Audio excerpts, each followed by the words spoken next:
nabanulog na nagsinggari.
Hello.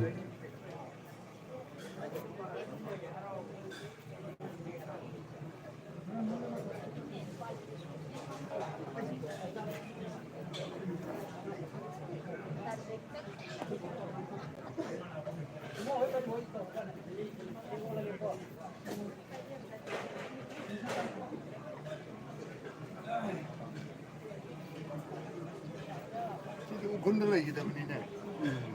군 폴리스니네. 이 강이네. 군들 할 거자.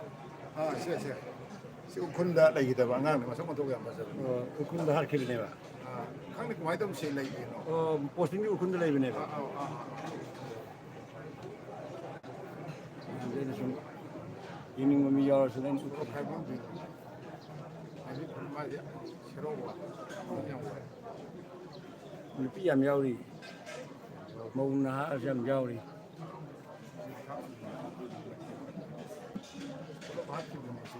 Kalau mama tak perlu harkim dunia, mama buku yang mana, berapa imung menung TV perlu harkim. Ini baik loh. Ya lain, setelah lain hasil pemilih. Pada ngai dia lalak sih tu resign tu minum lagi tu ingat mai thamoi tu ni. Aku kalau pada apa sih cang le, kan di kalau modal lagi bag tu. Atau sudah dia resign tu minum pam lagi tu jadi power up. Atau dia mai anu micin naik pada apa tu? Micin nak terus je.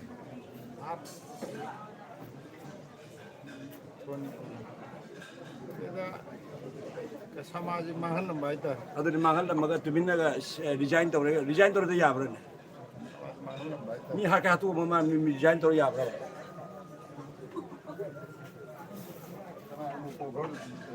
ꯃꯥ ꯑꯩꯒꯤꯗꯤ ꯀꯥꯎꯔꯤꯃꯤꯅꯦ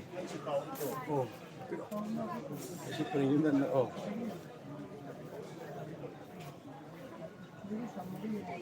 ꯅꯍꯥꯔꯣꯜꯒ ꯁꯤꯕꯖꯥꯠꯅꯤ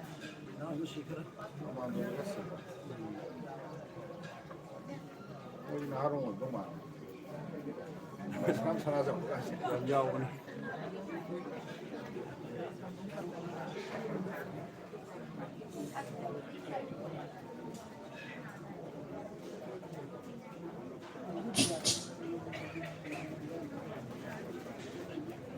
ꯁꯒꯨꯟꯇꯣ ꯈꯨꯅꯧꯅꯤ ꯃꯣꯏꯔꯥꯡꯒꯤ ꯑꯃ ꯁꯤꯕ ꯑꯍꯜ ꯑꯃ ꯉꯔꯥꯡ ꯃꯐꯝ ꯁꯤꯕ ꯀꯥꯏꯗ ꯕꯣꯝ ꯄꯥꯜꯂ ꯁꯤꯕꯗꯣ ꯍꯣꯏ ꯍꯣꯏ ꯃꯤꯁꯥꯏꯜꯅꯤꯅꯦ ꯕꯣꯝ ꯅꯠꯇꯦꯅꯦ ꯃꯗꯨꯗꯤ ꯃꯤꯁꯥꯏꯜꯅꯤ ꯗꯥꯏꯔꯦꯛ ꯂꯣꯀꯦꯜ ꯔꯦꯟꯖꯔ ꯍꯥꯏꯕ ꯌꯥꯗꯦ ꯃꯣꯏꯗꯣ ꯄꯨꯔꯥ ꯃꯤꯁꯥꯏꯜꯅꯤ ꯍꯥꯏꯒꯗꯕꯅꯦꯕ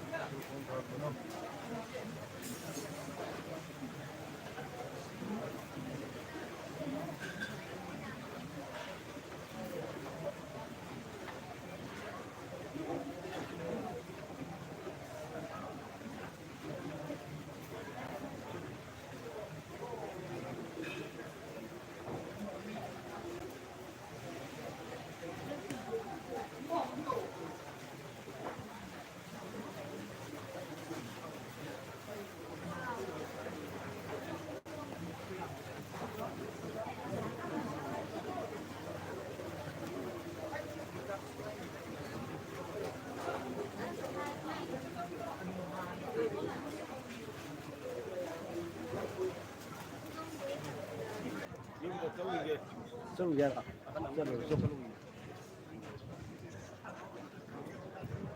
ꯑꯩꯈꯣꯏ ꯍꯧꯖꯤꯛ ꯐꯥꯎꯕꯗ ꯃꯤ ꯂꯥꯛꯅꯕ ꯂꯦꯞꯅꯗ꯭ꯔꯤꯀꯣ ꯑꯗꯣ ꯑꯩꯈꯣꯏ ꯆꯥꯛꯁꯪ ꯂꯣꯝꯗ ꯆꯪꯉꯒ ꯊꯣꯡ ꯊꯥꯛꯏꯕ ꯃꯌꯥꯝꯁꯦ ꯑꯃꯨꯛꯇꯪ ꯃꯌꯥꯝꯗ ꯎꯠꯆꯒꯦ ꯊꯣꯡ ꯊꯥꯛꯏꯁꯤ ꯉꯥꯛꯇꯪ ꯌꯦꯡꯃꯤꯟꯅꯁꯤ ꯊꯣꯡ ꯊꯥꯛꯄ ꯑꯃꯨꯛ ꯎꯠꯀꯦ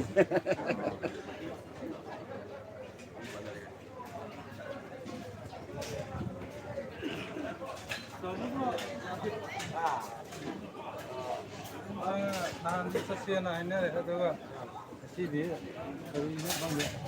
ꯅꯣꯡꯃꯥꯡꯕꯁꯨ ꯇꯜꯂꯖꯥꯠꯂ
빠게 아주 잠을 하고.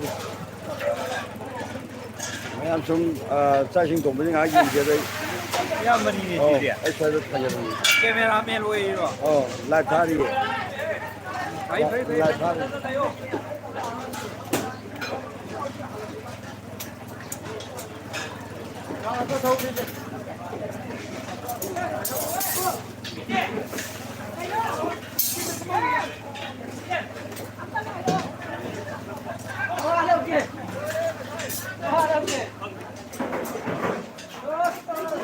더 수고해야 돼.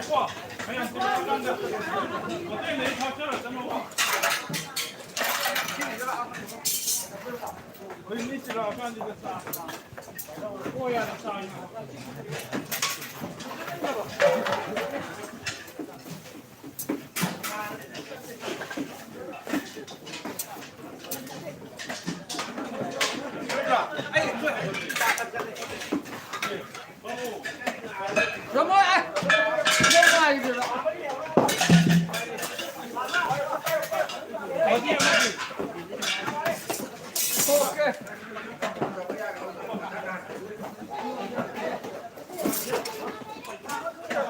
Nói nha. Giờ các cái chiếc là không có.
nung khi nung bên na có cái cái nó sẽ làm xiềng đi, có cái result sẽ khá chắp bên nhé chứ.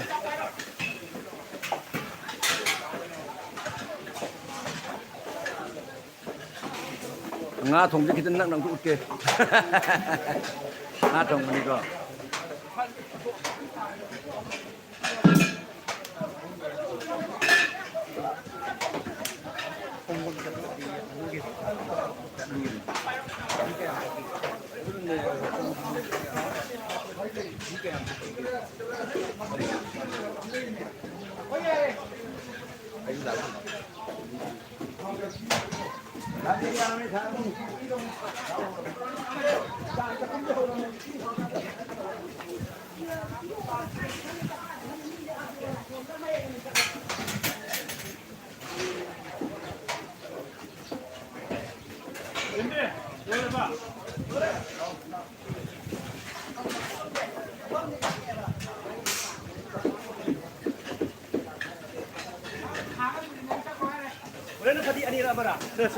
Nang ko pudi dia sida pundo ni ama de pundo ni sida.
신나무가 삼성 갈래.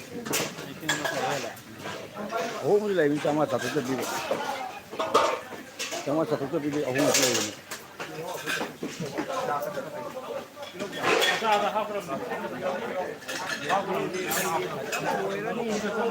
브라이너스 양 하고 저기 nga 통과. 브라이너스 이제 칼레이터를 저 쓰는 저기.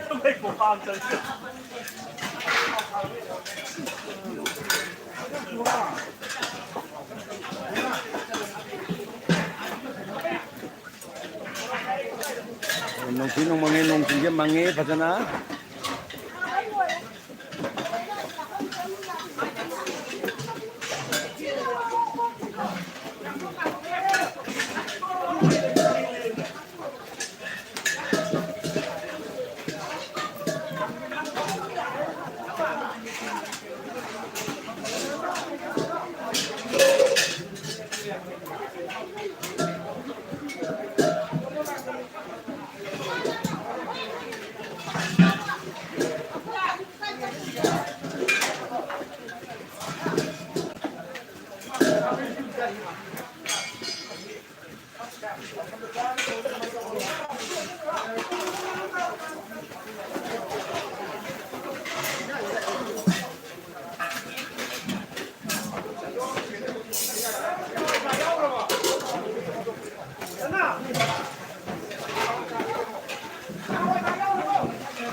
Lensin believer pai punna makna punna matang lekhat minaraga program ni schedule gi matung ina minute ani tang akhoi asigum leba program si hogala bagi tanggabu dongkar bana mara moiraga mapan ta lebiba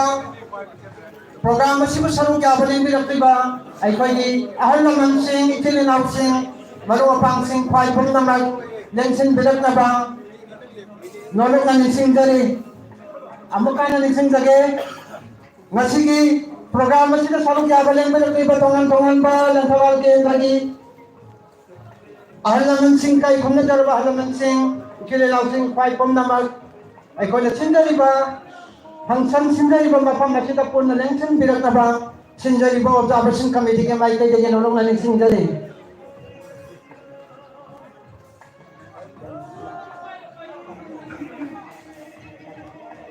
aduga loina aikhoi thawai na pontha pi khraba ima leba ki namak thawai na pontha pi khraba athau pasingi maphamda minute ani tang aikhoi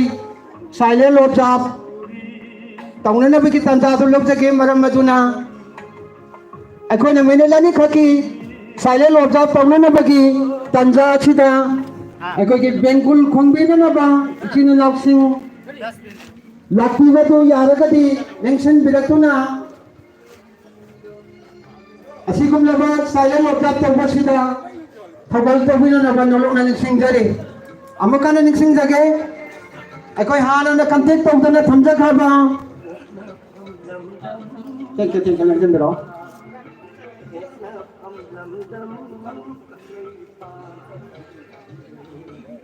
akoi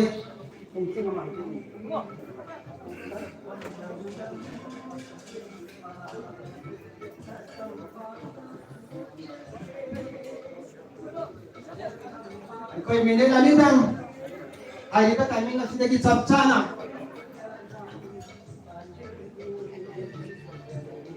koi minute ani tang thawai na pangka bi graba to ko singi mapanda ing chitna ma pugi le kolda le jana bagi minute ani tang ai koi tumina jakal jaga amuktang adugi thola ma to pakho mina si ai na sinjani bai ma ke digi nolok na sinjani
Minute ani hꯧꯈꯤꯕꯒ ꯂꯣꯏꯅꯅ ꯉꯁꯤꯒꯤ ꯑꯁꯤꯒꯨꯝꯂꯕ programme ꯑꯁꯤꯗ ꯁꯔꯨꯛ ꯌꯥꯕ ꯂꯩꯕꯤꯔꯛꯂꯤꯕ ꯈ꯭ꯋꯥꯏ ꯄꯨꯝꯅꯃꯛ ꯊꯣꯛꯄꯤꯔꯒ ꯂꯩꯁꯥꯡ ꯍꯤꯔꯦꯜꯗ ꯂꯩ ꯃꯅꯥ ꯃꯃꯪꯇꯪ ꯑꯊꯧꯕ ꯁꯤꯡꯒꯤ ꯃꯐꯝꯗ ꯀꯠꯆꯅꯕꯒꯤ ꯇꯥꯟꯖꯥ ꯑꯗꯨ ꯂꯧꯖꯔꯤ ꯃꯔꯝ ꯑꯗꯨꯅ ꯌꯦꯡꯁꯤꯟꯕꯤꯔꯤꯕ ꯈ꯭ꯋꯥꯏ ꯄꯨꯝꯅꯃꯛꯅ ꯂꯩꯁꯥꯡ ꯍꯤꯔꯦꯜ ꯇꯥꯅ ꯈꯣꯡꯁꯥꯟꯕꯤꯔꯒ ꯑꯩꯈꯣꯏꯅ ꯁꯤꯟꯖꯔꯤꯕ ꯃꯐꯝꯁꯤꯗ ꯂꯩ ꯃꯅꯥ ꯃꯃꯪꯇꯪ ꯂꯩꯁꯥꯡ ꯍꯤꯔꯦꯜꯒꯤ ꯁꯦꯡꯂꯕ ꯏꯁꯤꯡꯒ ꯑꯩꯈꯣꯏ ꯀꯠꯅꯕꯒꯤ ꯇꯥꯟꯖꯥ ꯑꯗꯨ ꯑꯩꯈꯣꯏ ꯌꯦꯡꯁꯤꯟꯕꯤꯔꯤꯕ ꯈ꯭ꯋꯥꯏ ꯄꯨꯝꯅꯃꯛ ꯑꯩꯈꯣꯏ ꯚꯂꯟꯇꯤꯌꯔꯁꯤꯡꯅ ꯃꯥꯡ ꯊꯥꯕꯤꯔꯒ ꯂꯨꯆꯤꯡꯉꯒ ꯑꯩꯈꯣꯏ ꯆꯠꯄꯤꯅꯅꯕ ꯅꯤꯡꯁꯤꯡꯖꯔꯤ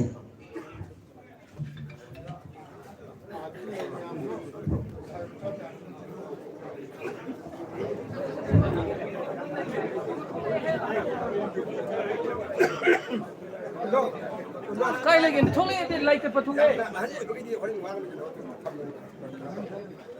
Tengah bigo, tengah bigo. Mai papung mai am tengah bigo. ꯂꯩꯁꯥꯕꯤ ꯃꯆꯥ ꯃꯌꯥꯝꯗꯣ ꯂꯩꯇꯣ ꯊꯥꯡꯗꯣꯛꯑ ꯁꯤꯜꯂꯣꯝꯗ ꯀꯅꯥꯅ ꯊꯥꯡꯗꯣꯛꯀꯦ ꯅꯠꯇꯗꯤ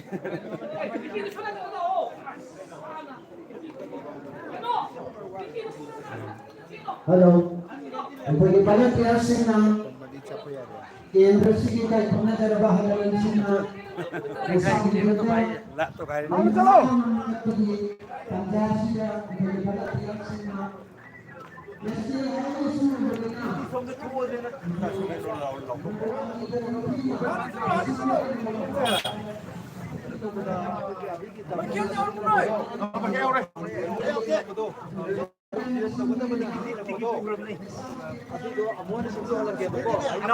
ꯂꯩ ꯄꯨꯔꯛꯑꯕꯣ ꯑꯗꯨꯅ ꯑꯩꯈꯣꯏꯒꯤ ꯃꯤꯅꯅꯦ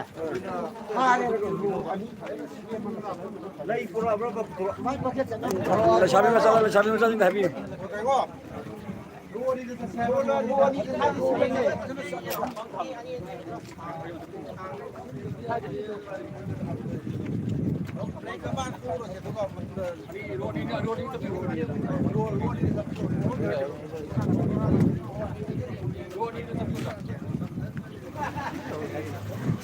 ꯑꯩ ꯃꯃꯥꯡꯗ ꯈꯔ ꯍꯦꯟꯒꯠꯂꯒ ꯑꯁ꯭ꯋꯥꯏꯗ ꯉꯥꯏꯒꯦ ꯅꯠꯇ꯭ꯔꯗꯤ ꯍꯣꯔꯦꯟ ꯆꯦꯟ ꯅꯪꯉꯔꯣꯏ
ꯑꯩꯈꯣꯏꯒꯤ ꯂꯩꯁꯥꯡ ꯍꯤꯗꯦꯝꯗ ꯉꯁꯤ ꯑꯩꯈꯣꯏꯅ ꯍꯩꯀꯠ ꯂꯩꯀꯠꯇꯕꯩ ꯃꯔꯝꯗꯤ ꯑꯇꯩ ꯀꯦꯝꯅꯩ ꯅꯠꯇꯦꯀꯣ ꯑꯩꯈꯣꯏꯒꯤ ꯑꯦꯡꯒ꯭ꯂꯣ ꯃꯅꯤꯄꯨꯔꯤ ꯋꯥꯔꯒꯤꯗꯨ ꯂꯣꯏꯔꯛꯄꯗ ꯈꯣꯡꯖꯣꯝ ꯂꯥꯟꯁꯦ ꯂꯣꯏꯔꯒ ꯍꯜꯂꯛꯄꯗ ꯑꯩꯈꯣꯏꯒꯤ ꯍꯤꯡꯉꯒ ꯂꯥꯛꯈꯤꯕ ꯂꯥꯟꯃꯤ ꯄꯨꯝꯅꯃꯛ ꯂꯩꯁꯥꯡ ꯍꯤꯗꯦꯝꯗ ꯑꯩꯈꯣꯏꯒꯤ ꯇꯨꯔꯦꯜ ꯑꯁꯤꯗ ꯑꯩꯈꯣꯏꯒꯤ ꯊꯥꯡ ꯆꯥꯝꯒꯦꯅ ꯑꯗꯨꯒꯤꯗꯃꯛꯇ ꯑꯊꯧꯕꯁꯤꯡꯒꯤꯗꯃꯛꯀꯤ ꯅꯤꯡꯁꯤꯡꯐꯝ ꯑꯣꯏꯅ ꯑꯩꯈꯣꯏꯅ ꯍꯩꯀꯠ ꯂꯩꯀꯠ ꯇꯝꯕꯅꯤꯀꯣ ꯑꯊꯧꯕꯁꯤꯡꯗꯣ ꯂꯩꯈꯤꯗꯕ ꯊꯧꯕꯁꯤꯡꯒꯤꯀꯣ ꯒꯥꯔꯤꯁꯦ ꯂꯥꯟꯊꯣꯛ ꯂꯥꯟꯁꯤꯟ ꯇꯧꯕꯁꯦ ꯄ꯭ꯔꯣꯕ꯭ꯂꯦꯝ ꯑꯣꯏꯔꯦ ꯑꯗꯣ ꯍꯩꯒꯤ ꯂꯩꯀꯠꯄ ꯍꯧꯔꯕꯅꯤ ꯁꯣꯝꯗ ꯌꯦꯡꯃꯤꯟꯅꯔꯁꯤ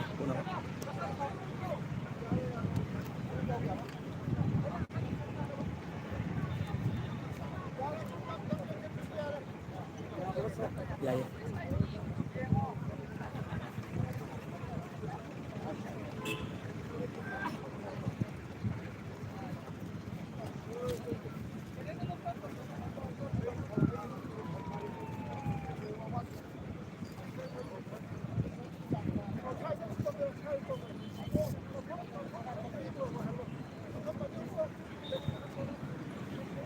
ꯃꯍꯧꯁꯥ ꯂꯥꯏꯔꯦꯝꯕꯤꯒꯤ ꯈ꯭ꯋꯥꯏꯗꯒꯤ ꯐꯖꯕ ꯃꯐꯝ ꯑꯃ ꯑꯣꯏꯍꯜꯂꯦ ꯍꯧꯖꯤꯛ ꯁꯦꯝꯒꯠꯄ ꯁꯥꯒꯠꯄꯁꯨ ꯂꯦꯞꯄ ꯂꯩꯇꯦ ꯌꯥꯝ ꯐꯖꯅ ꯁꯦꯝꯒꯠꯂꯦ ꯑꯗꯨꯒ ꯐꯖꯕꯁꯨ ꯑꯗꯨꯛꯀꯤ ꯃꯇꯤꯛ ꯐꯖꯔꯦ ꯍꯥꯏꯕ ꯇꯥꯔꯦ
Năm cái lò năm cái vậy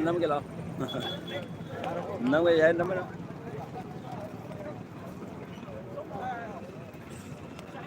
lại số tí xuống cái phải tàu vi ra mô ra mai bên này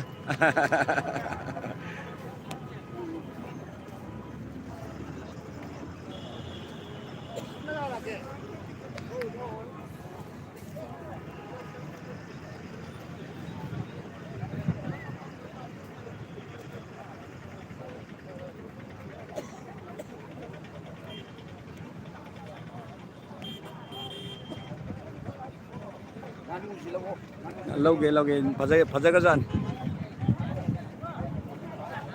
xí cái bang anu mày ăn chết cái đấy không nó trích lang bị bạc chứ sản ra đi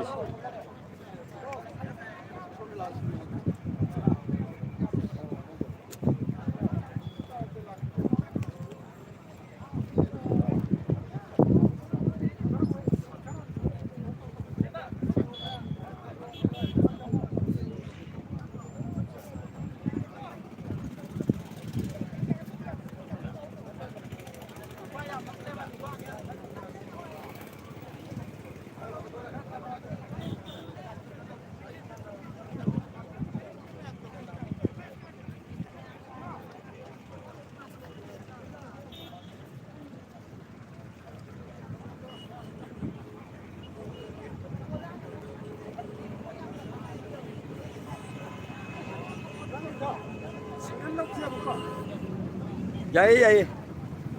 năm biết cái gì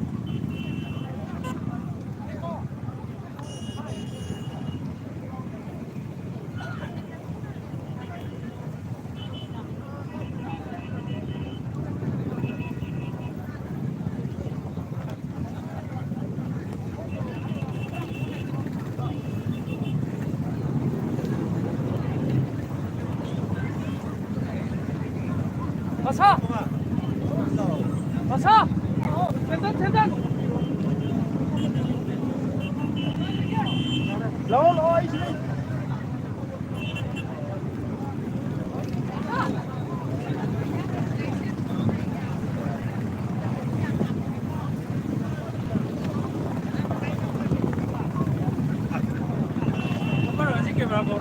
Camera bên lên năm pin đây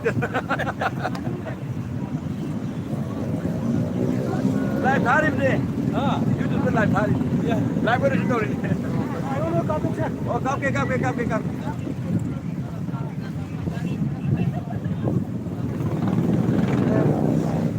Tama ahumlo tulungan biyo. Ahumlo tulungan. 3 times. Sa isang daan naman po.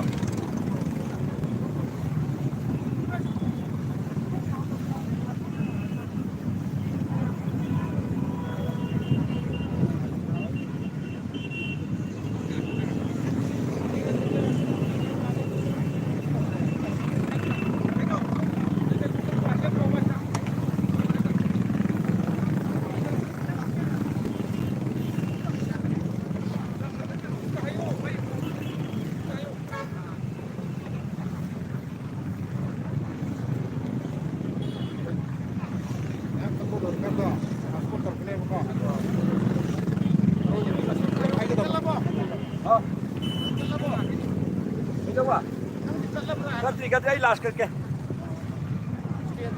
saya tinggal gitu belum lagi Pangam dia ai pigi link ai pigi Pak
select ꯄꯤꯔꯝꯕ ꯍꯥꯏꯕ ꯇꯥꯔꯦꯀꯣ ꯑꯔꯣꯏꯕꯒꯤ ꯍꯧꯖꯤꯛ ꯃꯅꯨꯡꯗ meeting hall ꯃꯅꯨꯡꯗ ꯑꯃꯨꯛ ꯆꯪꯉꯒ ꯃꯌꯥꯝ ꯄꯨꯟꯅ ꯌꯦꯡꯃꯤꯟꯅꯔꯁꯤ ꯃꯤꯇꯤꯡ ꯍꯣꯜ ꯃꯅꯨꯡꯗ ꯑꯃꯨꯛ ꯆꯪꯉꯒꯀꯣ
Pada nama dia,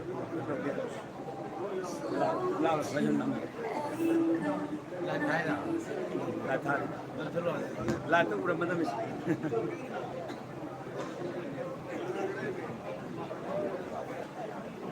ꯈꯣꯡꯖꯣꯝꯋꯥꯟ ꯅꯤꯡꯁꯤꯡ ꯊꯧꯔꯝ ꯑꯁꯤꯒꯨꯝꯂꯕ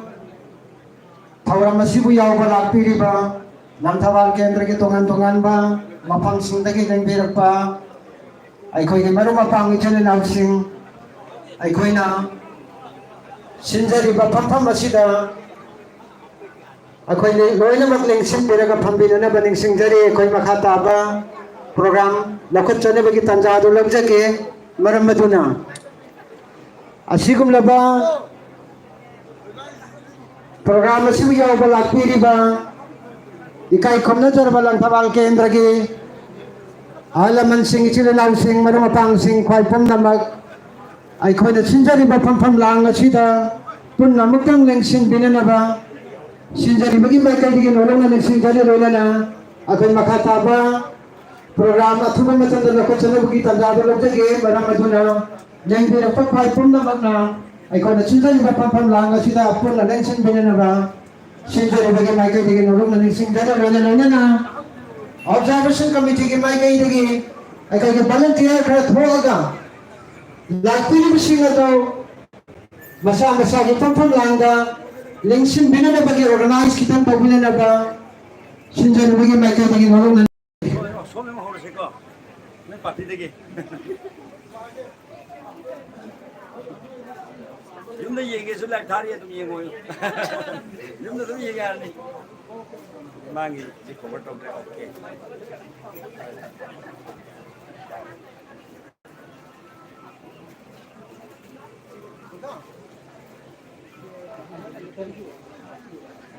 만능이 로게 온나 맞게까.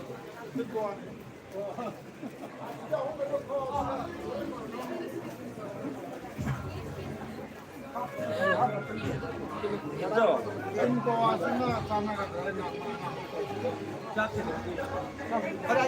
맞죠?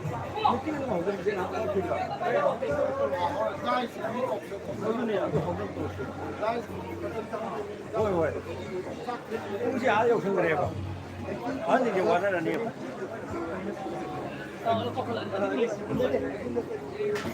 amuka na lingsing dage ngasiga sigum laba thawram masibu yaw balen birak liba dam thawal kendra gi tongan ba ponen sing dage len birak bai kai khomna jaraba ahalaman sing amadi ichila law sing atopa lambida na tragana lakpi ba loina na lambi maya da laga leraba sing ado koi function si hobi ana na bagi tanda do log dage maramaduna ai khoi na function sinjari ba mafam asida punna lengsin berak na ba nolong na lengsin dare loina na observation committee ke mai gai dage so leng berak li ba khoi pom na makato ai ri ba mafam asida punna hamina na bagi tanda do gi arrange do ta bana na ba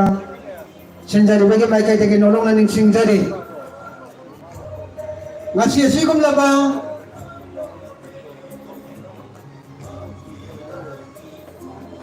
Kongjomdan ningsing thorang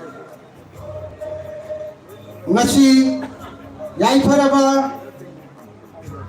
sajibo gi kun mangani panba yumsa kaisa name tangkul humdoi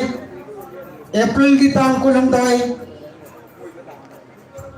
soklising ani kun manga Langthawal Kendra Observation Committee na ahanboy na ay po taway na paghapi graba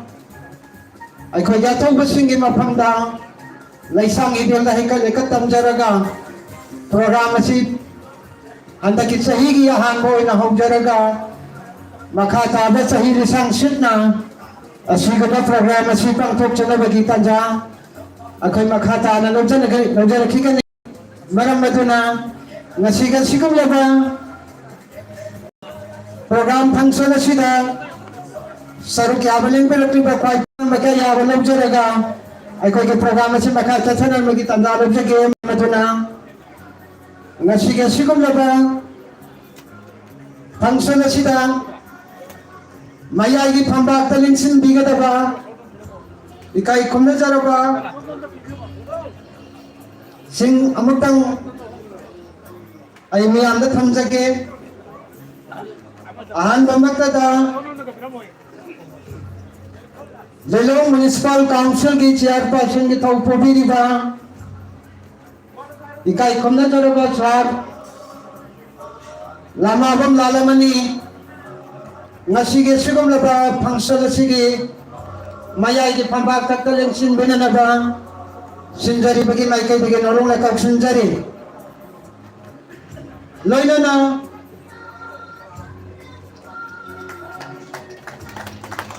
ikai khomna jarabi Zilong Municipal Council ki Councilor Wibiribi Mairang Tem Pramo ikai khumna jari bibisu ngasigi function asigi maya gi phamba thakta lengsin benana ba nolong na kauksin jari lona na Oinam Tingel Gram Panchayat ki member Wibiriba and Mamoto asige sigum laba function asige maya gi phamba thakta lengsin benana ba nolong na lengsin jari loina na ASC boy I'm a Oinam Tingel Gram Panchayat ki member nasige sigum laba function asige dais ki phamba lengsin benana ba nolong na kauksin jari makatarak pada Oinam Tingel Gram Panchayat ki member TIS Bisorjit ngasige function asige maya ge pham lang na lengsin benana ban uro na kauksin jari loina na Prasanjit ironi ko Prasanjit loina na Maibam Lekai Gram Panchayat ki KI Surobindro ngasige function asige dais ge pham lang na lengsin benana ba nolong na lengsin jari loina na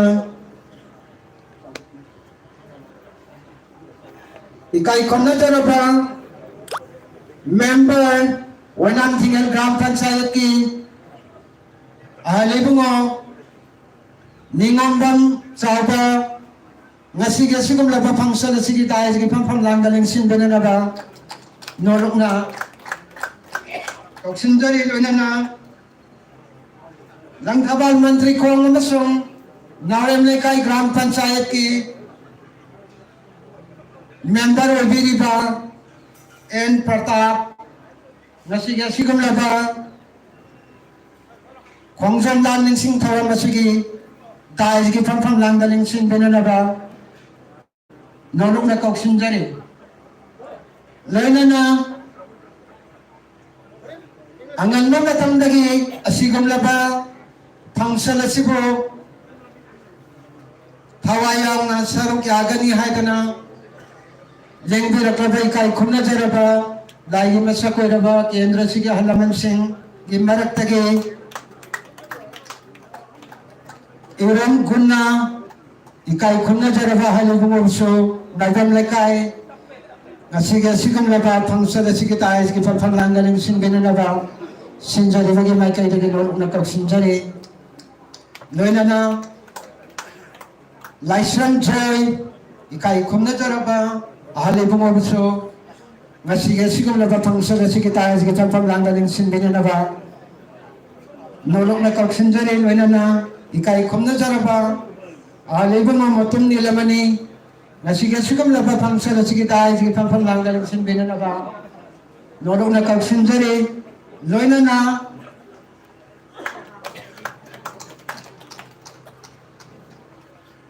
ikai khomna jaraba halibungo Posang Lalji ikai khomna jaraba halibungo busung asige sigum laba function asige dais gi pham lang galeng sin benana ba nolong na kauksin jari loina na ikai khomna jaraba Laisram Rohini Kumar ZEO ikai khomna jaraba so ngasige sigum laba function asige dais gi pham lang da lengsin benana ba nolong na kauksin jari loina na ikai khomna jaraba halibungo yendrembam ibo officer kai khomna jaraba halibungo busu ngasige sigum laba function asige dai gi pham lang da lengsin na ba kauksin jari loina na ikai khomna jaraba halibungo pangnam mingoina panjaraba da pangnam tomba ngasige sigum laba function asige dai gi pham lang da lengsin benana ba nolong na kauksin jari loina na ikai khomna jara halibungo koman tem same ikai khomna jara babsu ngasige pham lang da lengsin benana ba nolong na kauksin jari makatarak pada kayan pabam uday ikai khomna jara ba halibungo babsu ngasiga sigum laba fangsana sigi maya ji pam pam lang galing sin benana ba nolo na kok sinjari loina na ningthaujam ibo oja ibo buso ngasigam asigum laba fangsana sigi tai ki pam pam lang galing sin benana ba nolo na kok sinjari loina na laiphakom ibo yaima ikai khumna jaraba buso ngasigi fangsana sigi maya ji pam pam lang galing sin benana ba nolo na kok sinjari loina na konjengbam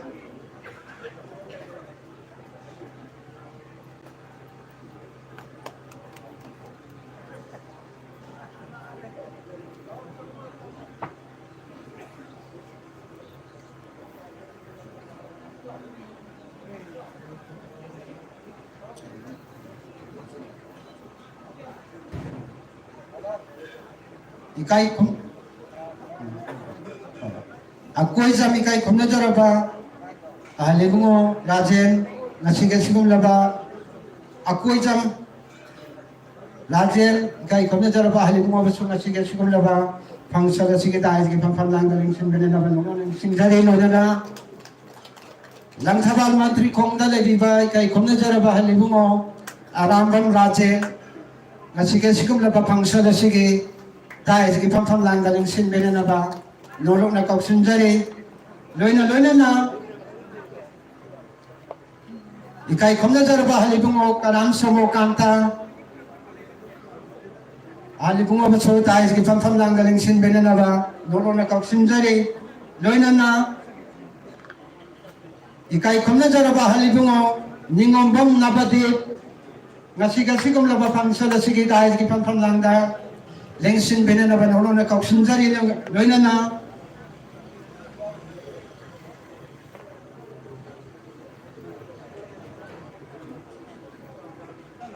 kay khomna jaraba halibungo thongam kartit halibungo buso ngasiga sigum laba fangsala sigi tai sigi pam lang galing sin benana ba nolok na kok sinjari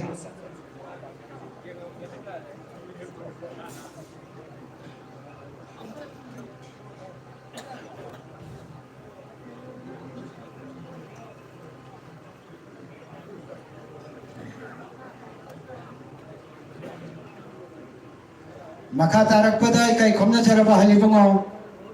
songtham chandramani kai khomna jaraba halibungo baso ngasiga sigum laba fangsala sige tai sige pam lang galing sin benana ba nolok na kok sinjari loina na mayang lambang maipak ikai khomna jaraba halibungo baso ngasige sinjari ba fangsala sige tai sige pam lang galing sin benana ba nolok na kok sinjari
ikai khomna jaraba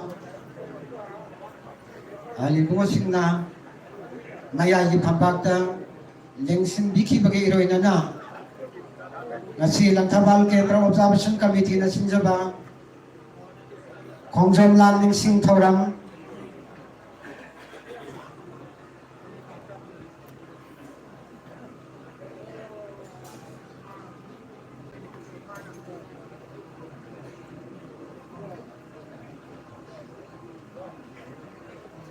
Makatawa program na Kongjong Landing Sing Thorang 이마 레팍 이람담 마니푸르 시국 간나나베기다막 광정기 마팡다 케바싱다 하와이나 포타비 크라바 아할라만 싱기 observation 신전이가 프로그램 시다 ngasi lempirakliba kwaipum na po taram nawak sa bagi warol TV na nabaloy na ngasi pangtok liba kongjam lam ni sing thorang nasigi nunggi oiba wahan thok kaloy na taram nawak sa bagi warol TV na naba observation committee ki convener ki thau pubiri ba ay waja ibo chawde kawa hudrong lekai wahai mga taratang tambinan na badulungan ng singgani.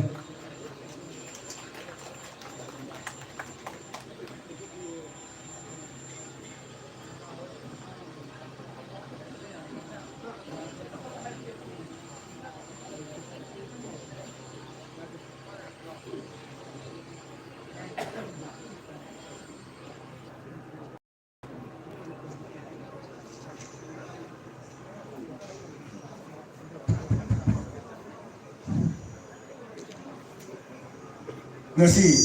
yapengi tang pulum doi yomsa kaisa English ngani mga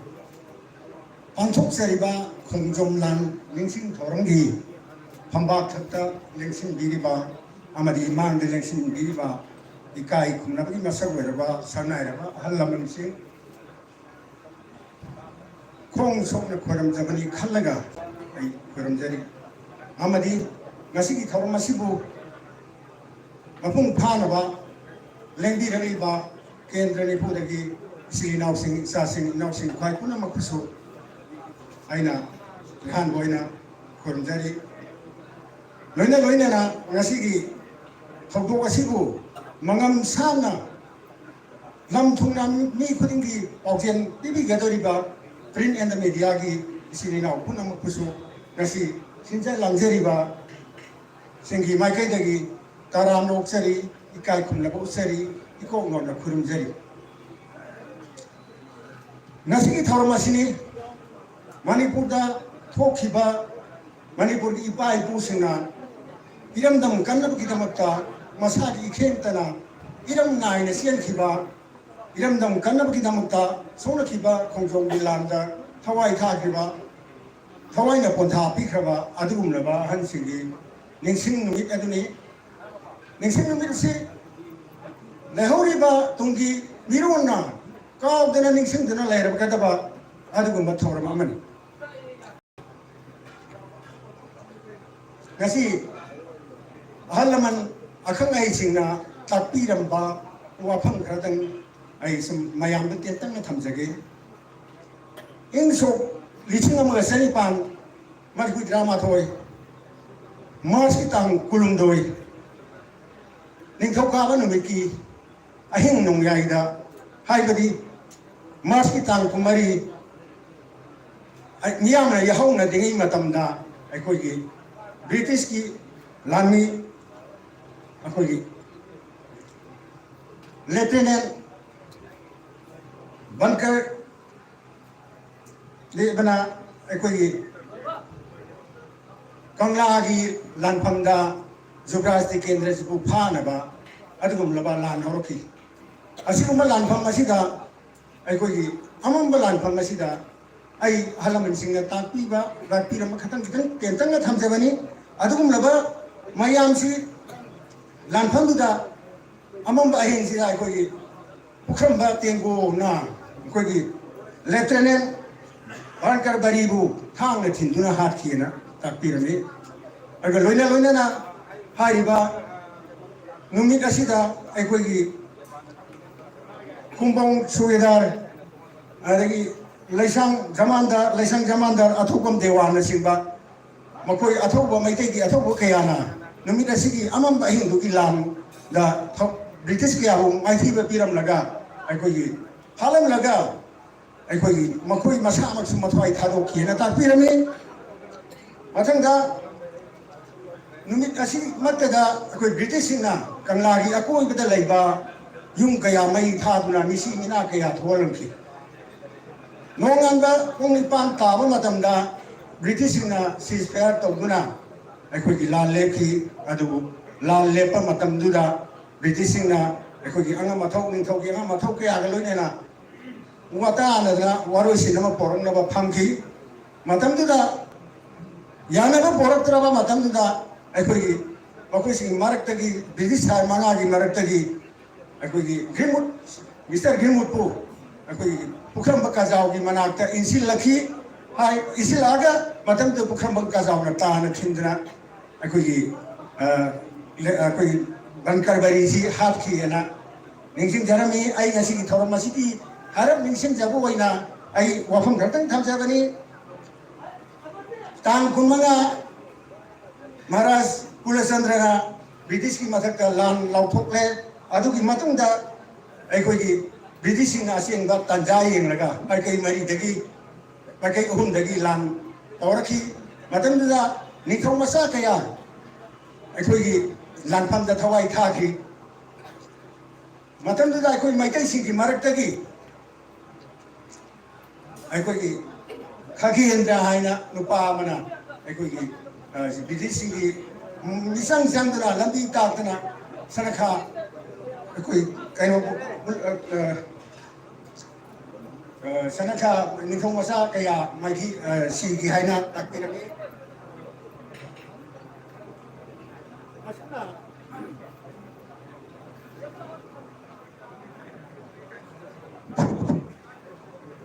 asuna Manipur ki athau bai pai pu kaya na ngasi kalam laba makoi gi iken tana kalam laba tu Manipur si ngasi di aikoi gi Barat ki piban ng tindana ganatam sa palibag mo wayna ako'y gimihuna ako'y lebang ngahan ba adum laba alam jama ma waye adum hoseng sing masu ako'y gimihut sing ngasina ako'y mokoy masen mot mana ta batagi ako'y hosi Manipur da president run salay dana layriba sigumba mayam masi ako'y na hangna unarong akani ay na araw ibada Habjading badi ngasigi thoram asida lengdi ragiba isininaw khwai punawa amadi Manipur gi lamdam sida lairiba isininaw khwai punamanga aikhoi gi mihut singje lamdam khudingmak tagi afaba mathong na leiba miyam nungsiba mihut thagatana aikhoi saukhatpa ing tapa nungai aikhaba Manipur ama oherasi haiba wafamji thamjaraga ai miyam dagi kainanaba yathangni jari amukan ku miyam amukan ku jari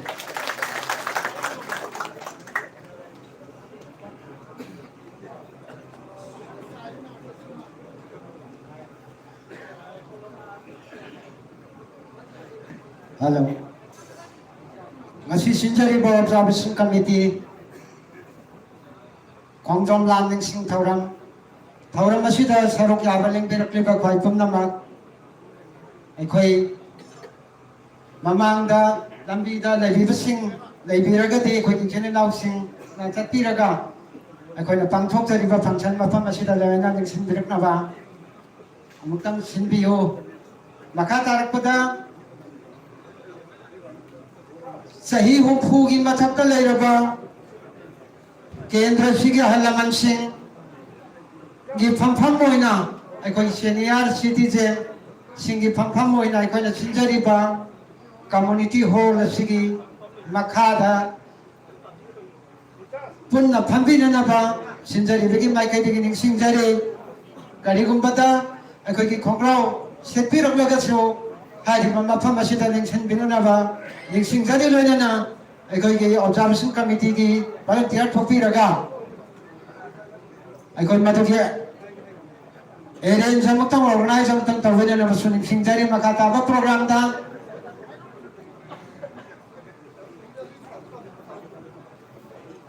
केंद्र सिगी लेंबी रखलीबा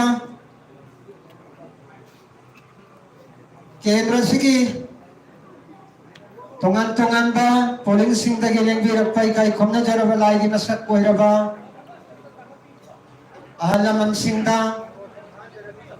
ngasi sinjari ba observation committee gi thaubure lobiri ba si petrol lobiri ba ikai khomna jaraba mingoina panjaraba da karam na bakeso pasanna ngasigi lengberakliba ahalaman singda lengyan khudol sajibu khudol tambigani ahan bada ta election biriba ikai khomna jaraba sing asi loiraba matungda makhagi senior citizen singki mathang manau naina khudol tambina na sajibu khudol tambina na ba sinjari bagi mai kai dagi nolong na singjari ikai khomna jaraba ngasi sinjari bo observation committee asigi chief petrol loibiriba ikai khomna jaraba mingoina panjarabada karam nabakiso Elias Basana Sajibu Khudol Tambina Naba Observation Committee ki mai kai dagi nolok na kau sinjari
Halo.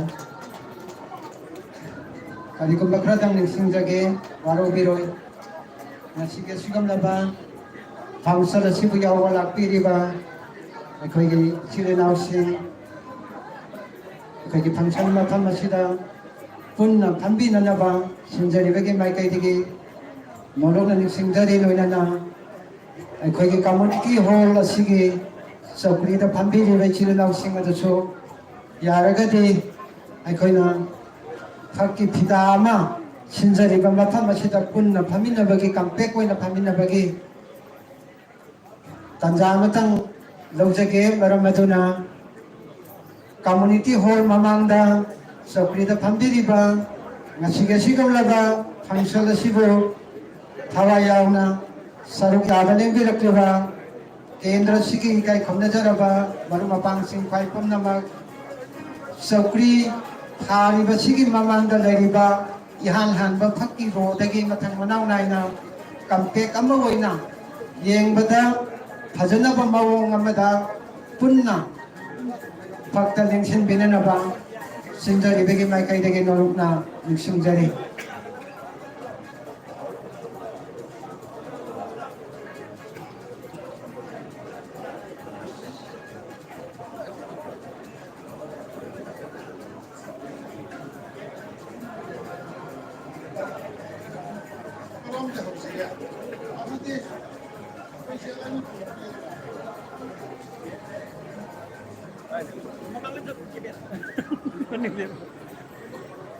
वो display का लेथर का नहीं तो अरे मैं ये कौन है ना वो होना बता ब्राइटनेस पे अब वो नॉन फिर अच्छी तरह से फोन तो है कल एक मैच जो मोन लो यार ये जनरेशन सी स्कोप से चावन थम्मने के स्पाइर 농민도 폰도 와 있을 거야. 아고 플레이스먼트 라이바. 아두다요. 아투보기네. 아한가 오이나 친절해봐 플레이스먼트 라이바 레이게 빼도. 공정랑 닝싱 토랑 sahi khudingi oina makata na sinjanana bagi tanza legjake maram aduna ngasige sigum laba saji bagi khodol tamba akhoi ge organizing committee ki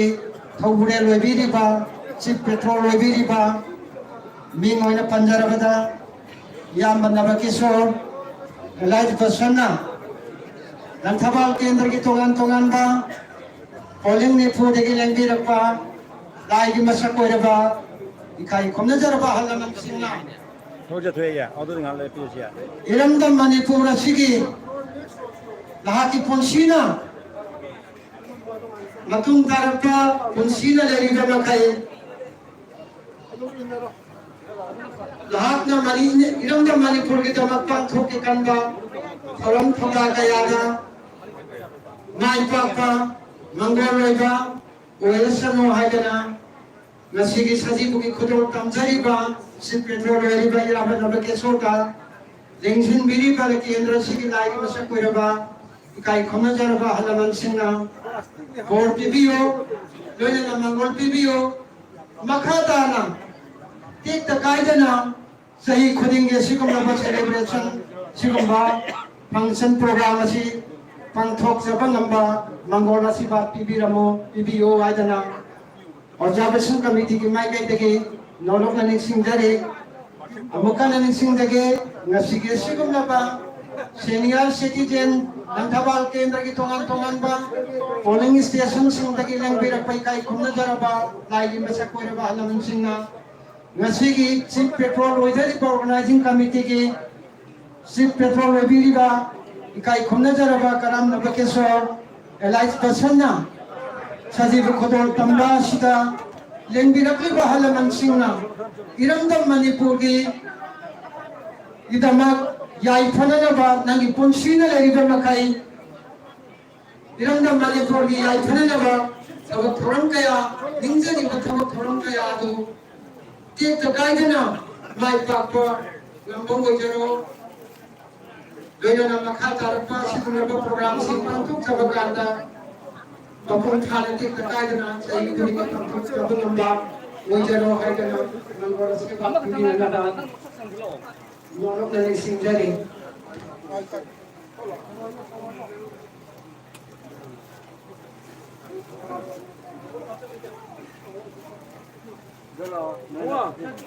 Mua, ang presidente da foto nang lay ka pedo magibo. Rolando ko. Lay ka pedo do presidente da família. Ada do pigo. Kaya na reception ki jadi testing aso ay koy ang sisiyan mo na moyaga natang kharnaw ka dabana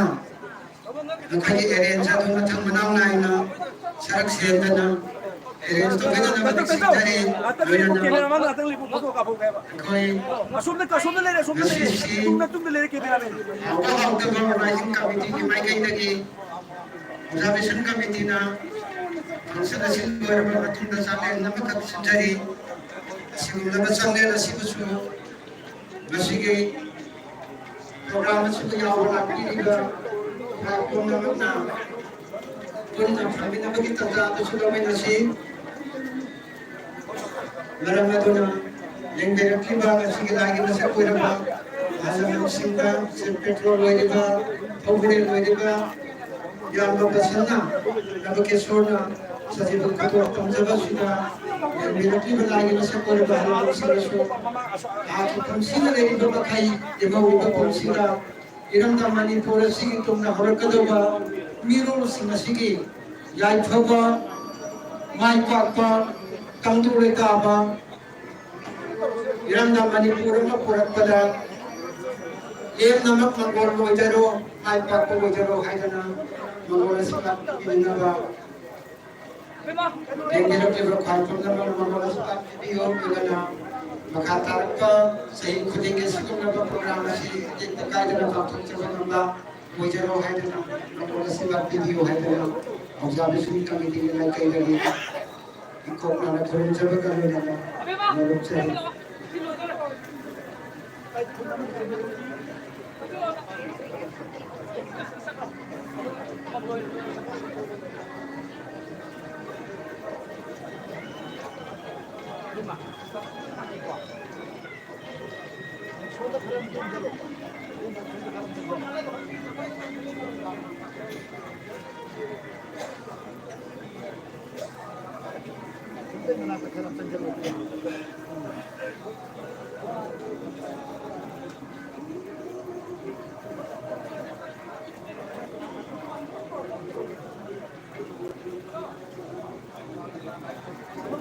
Hello.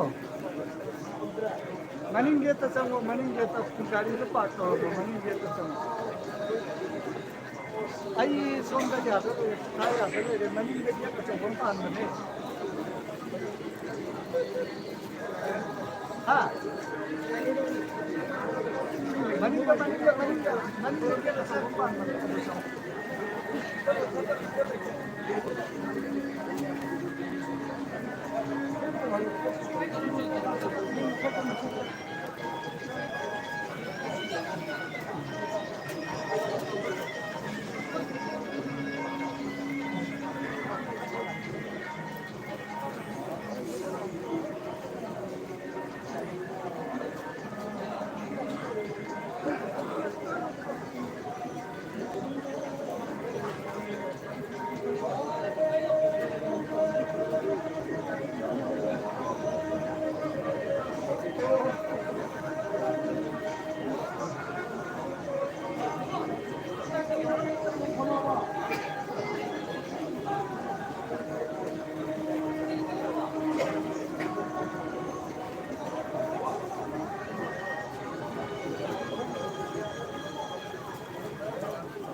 뭐가 지태면 봐.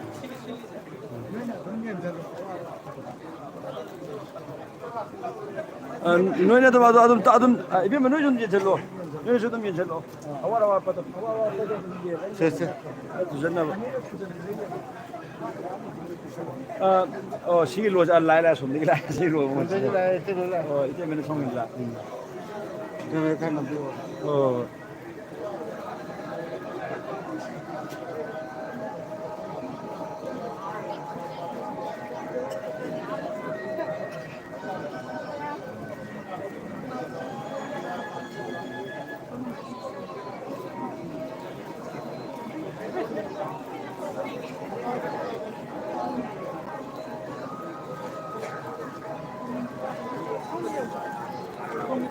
시세 좀 잡아 있대면 시주알리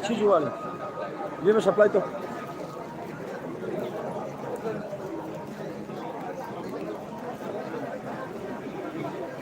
Uy, ma suore chori, con la soca.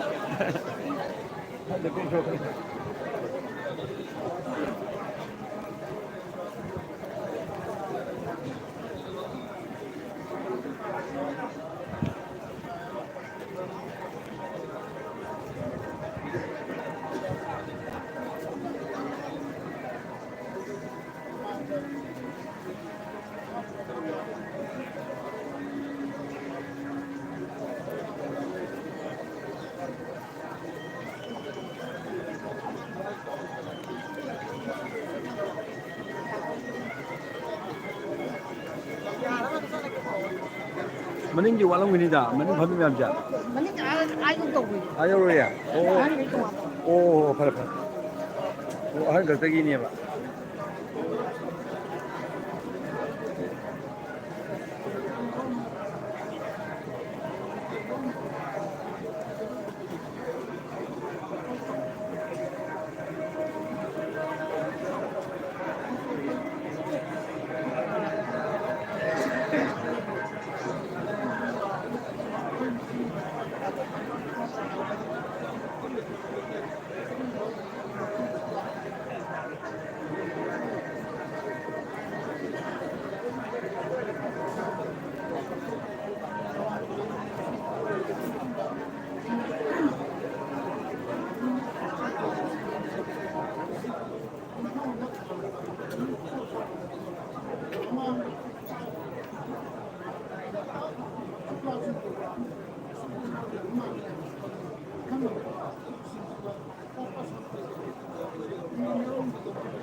Maret thana karikumam tar lauthok thege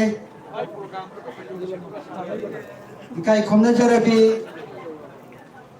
Lelong Municipal Council ki councilor obiribi ming oina panjarabata Arambam Omila ngasi ki maya ki phamphak ta kasida hensin binanaba nolok na ningsingjari amukan na ningsingjage ming oina panjarabata Arambam Omila Lelong Municipal Council ki councilor obiribi ikai khomna ngasi komnaba function asigi maya ki phampham langda hensin binanaba nung kausingjari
ngasi komnaba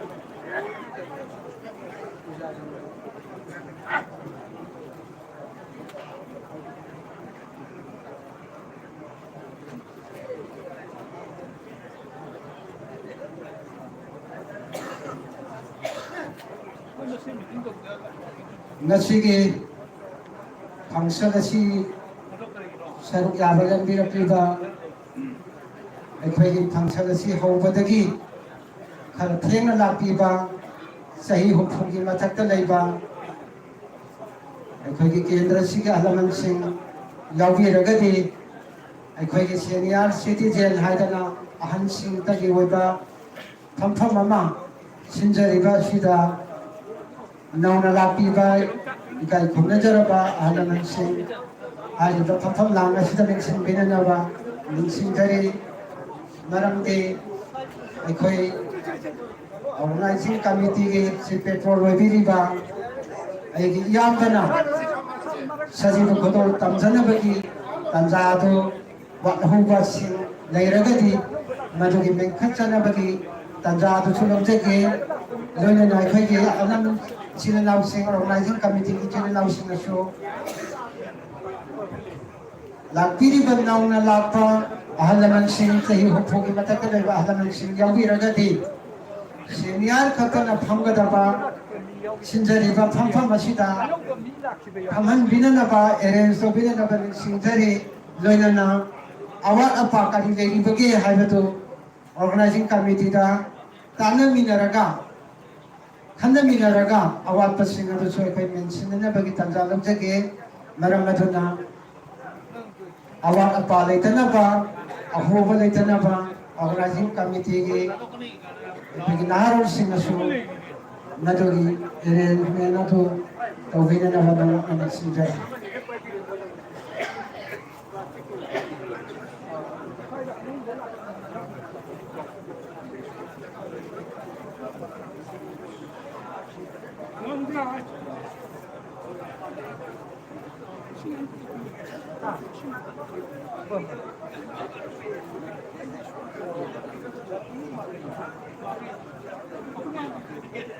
공정 란닝싱 토람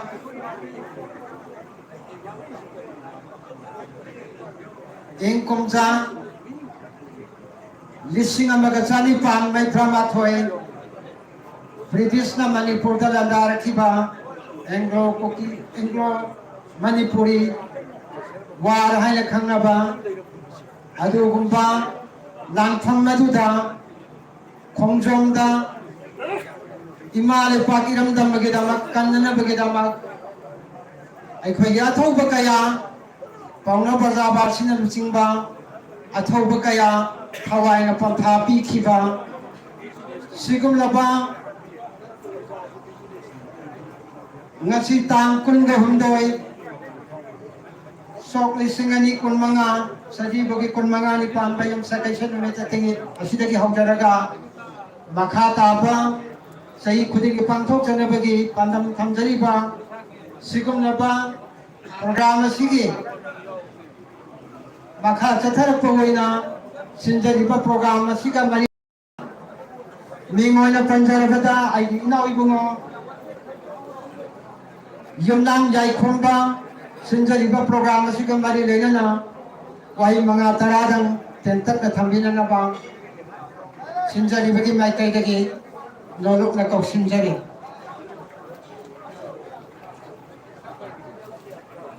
amuka na ning singjage Masih sinjari ba program masih wahai mga taradang thambina na ba inaw ibungo yumnam yai khomba tentak pa wahai mga taradang thambina na ba sinjari bigi mai kai dagi nolok na kau sinjari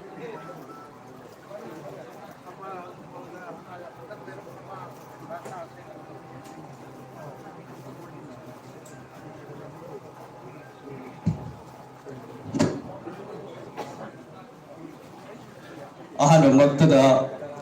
남당마 시부 꼰비리바 이부도 깬다고 아하노막다다 꼽노나 그럼자리 아마디 ngasi기 레미라리바 마야이 땅반데 랭신비리바 아할라만 라이고루 punamak보수 아하노막다다 꼽노나 그럼자리 aduga loina na ngasigi thoram asibu yaubiba lakpiriba mafam kayadagi nathapal kendra gi manungdagi lakpiriba mioi gunimakpo satra naron ahalaman imai ben khwai khudimakpo anmamakta pornona khurumjari kaso aide haijadana khangjadana ngangjab sunate ahalaman gi makha thana laijabani adubo ngasigi senpiriba sumlaba sing lemlaba observation committee nathapal kendra na senpiriba sumlaba haukraba ngasidagi sahi sama ena haukraba dumlaba sok lising amaga chanipan marifuta mathoida thokhiba adugumba anglo manipuri war sigumlaba athauba kayana thawai katpi khaba adugumba ningtamna hingadamni haibagi wakhalonda tawiramba adugumlaba chawkhraba samrasya wariba adugumba british ki mayokta lanthengna kiba athoba singi niksingba numik oina sinba si adaki sahi asidagi hawraga lakadriba sahi kudimakta mapung thaba sinba ngamba waijage haibagi posaktusu observation committee maikaida ina niksingjari loina na hojiki lairiba sumlaba manipur ki situation asiju asuki matik luraba tanja sida laiba dumlaba niksingba thoramasi yamna tangai phate akhoi haukiba ipai pusinga tobiramliba ningtamne hingadabani nongmotang wairabasu akhoi minai ningthang oina hingbai muhutta ningtamne hingamaga thongna phana thawai thabagi adugumba kunseli adugumba matik mayai lai haibado takpiramidamta ngasigi niksing thoramasisu yamna tangai phadaba ama oina tawbasi yamna phai amadi tungda lakadaba sahi khudingi oinasu masidagi hena mai pakna pangthokpa ngamba oinasu haina akhoi lairiba observation committee nathapal kendra gi maikaida masi khadangai niksing jaramge aduga aidi yang khangja haijadana ngamsunate lairiba hojiki train sida akhoi gi laibaki lairiba posak sida yang ahongba kyam lae athaba mioi sing khanba tangai phadre ahalaman singi tungina koina chasarga laiba youth ki lairiba dugum laba posak se asuki matik sonthare manipurda hojik thoi bi irang asisu yang matam sana loisanba yabado makoi masin singthenga na bohona badang asidi loisandana laiba si matik chadaba adum laba representative sing thakal budagini haibasi ma masi man nising jaram laga pathan sai dai adum tension jage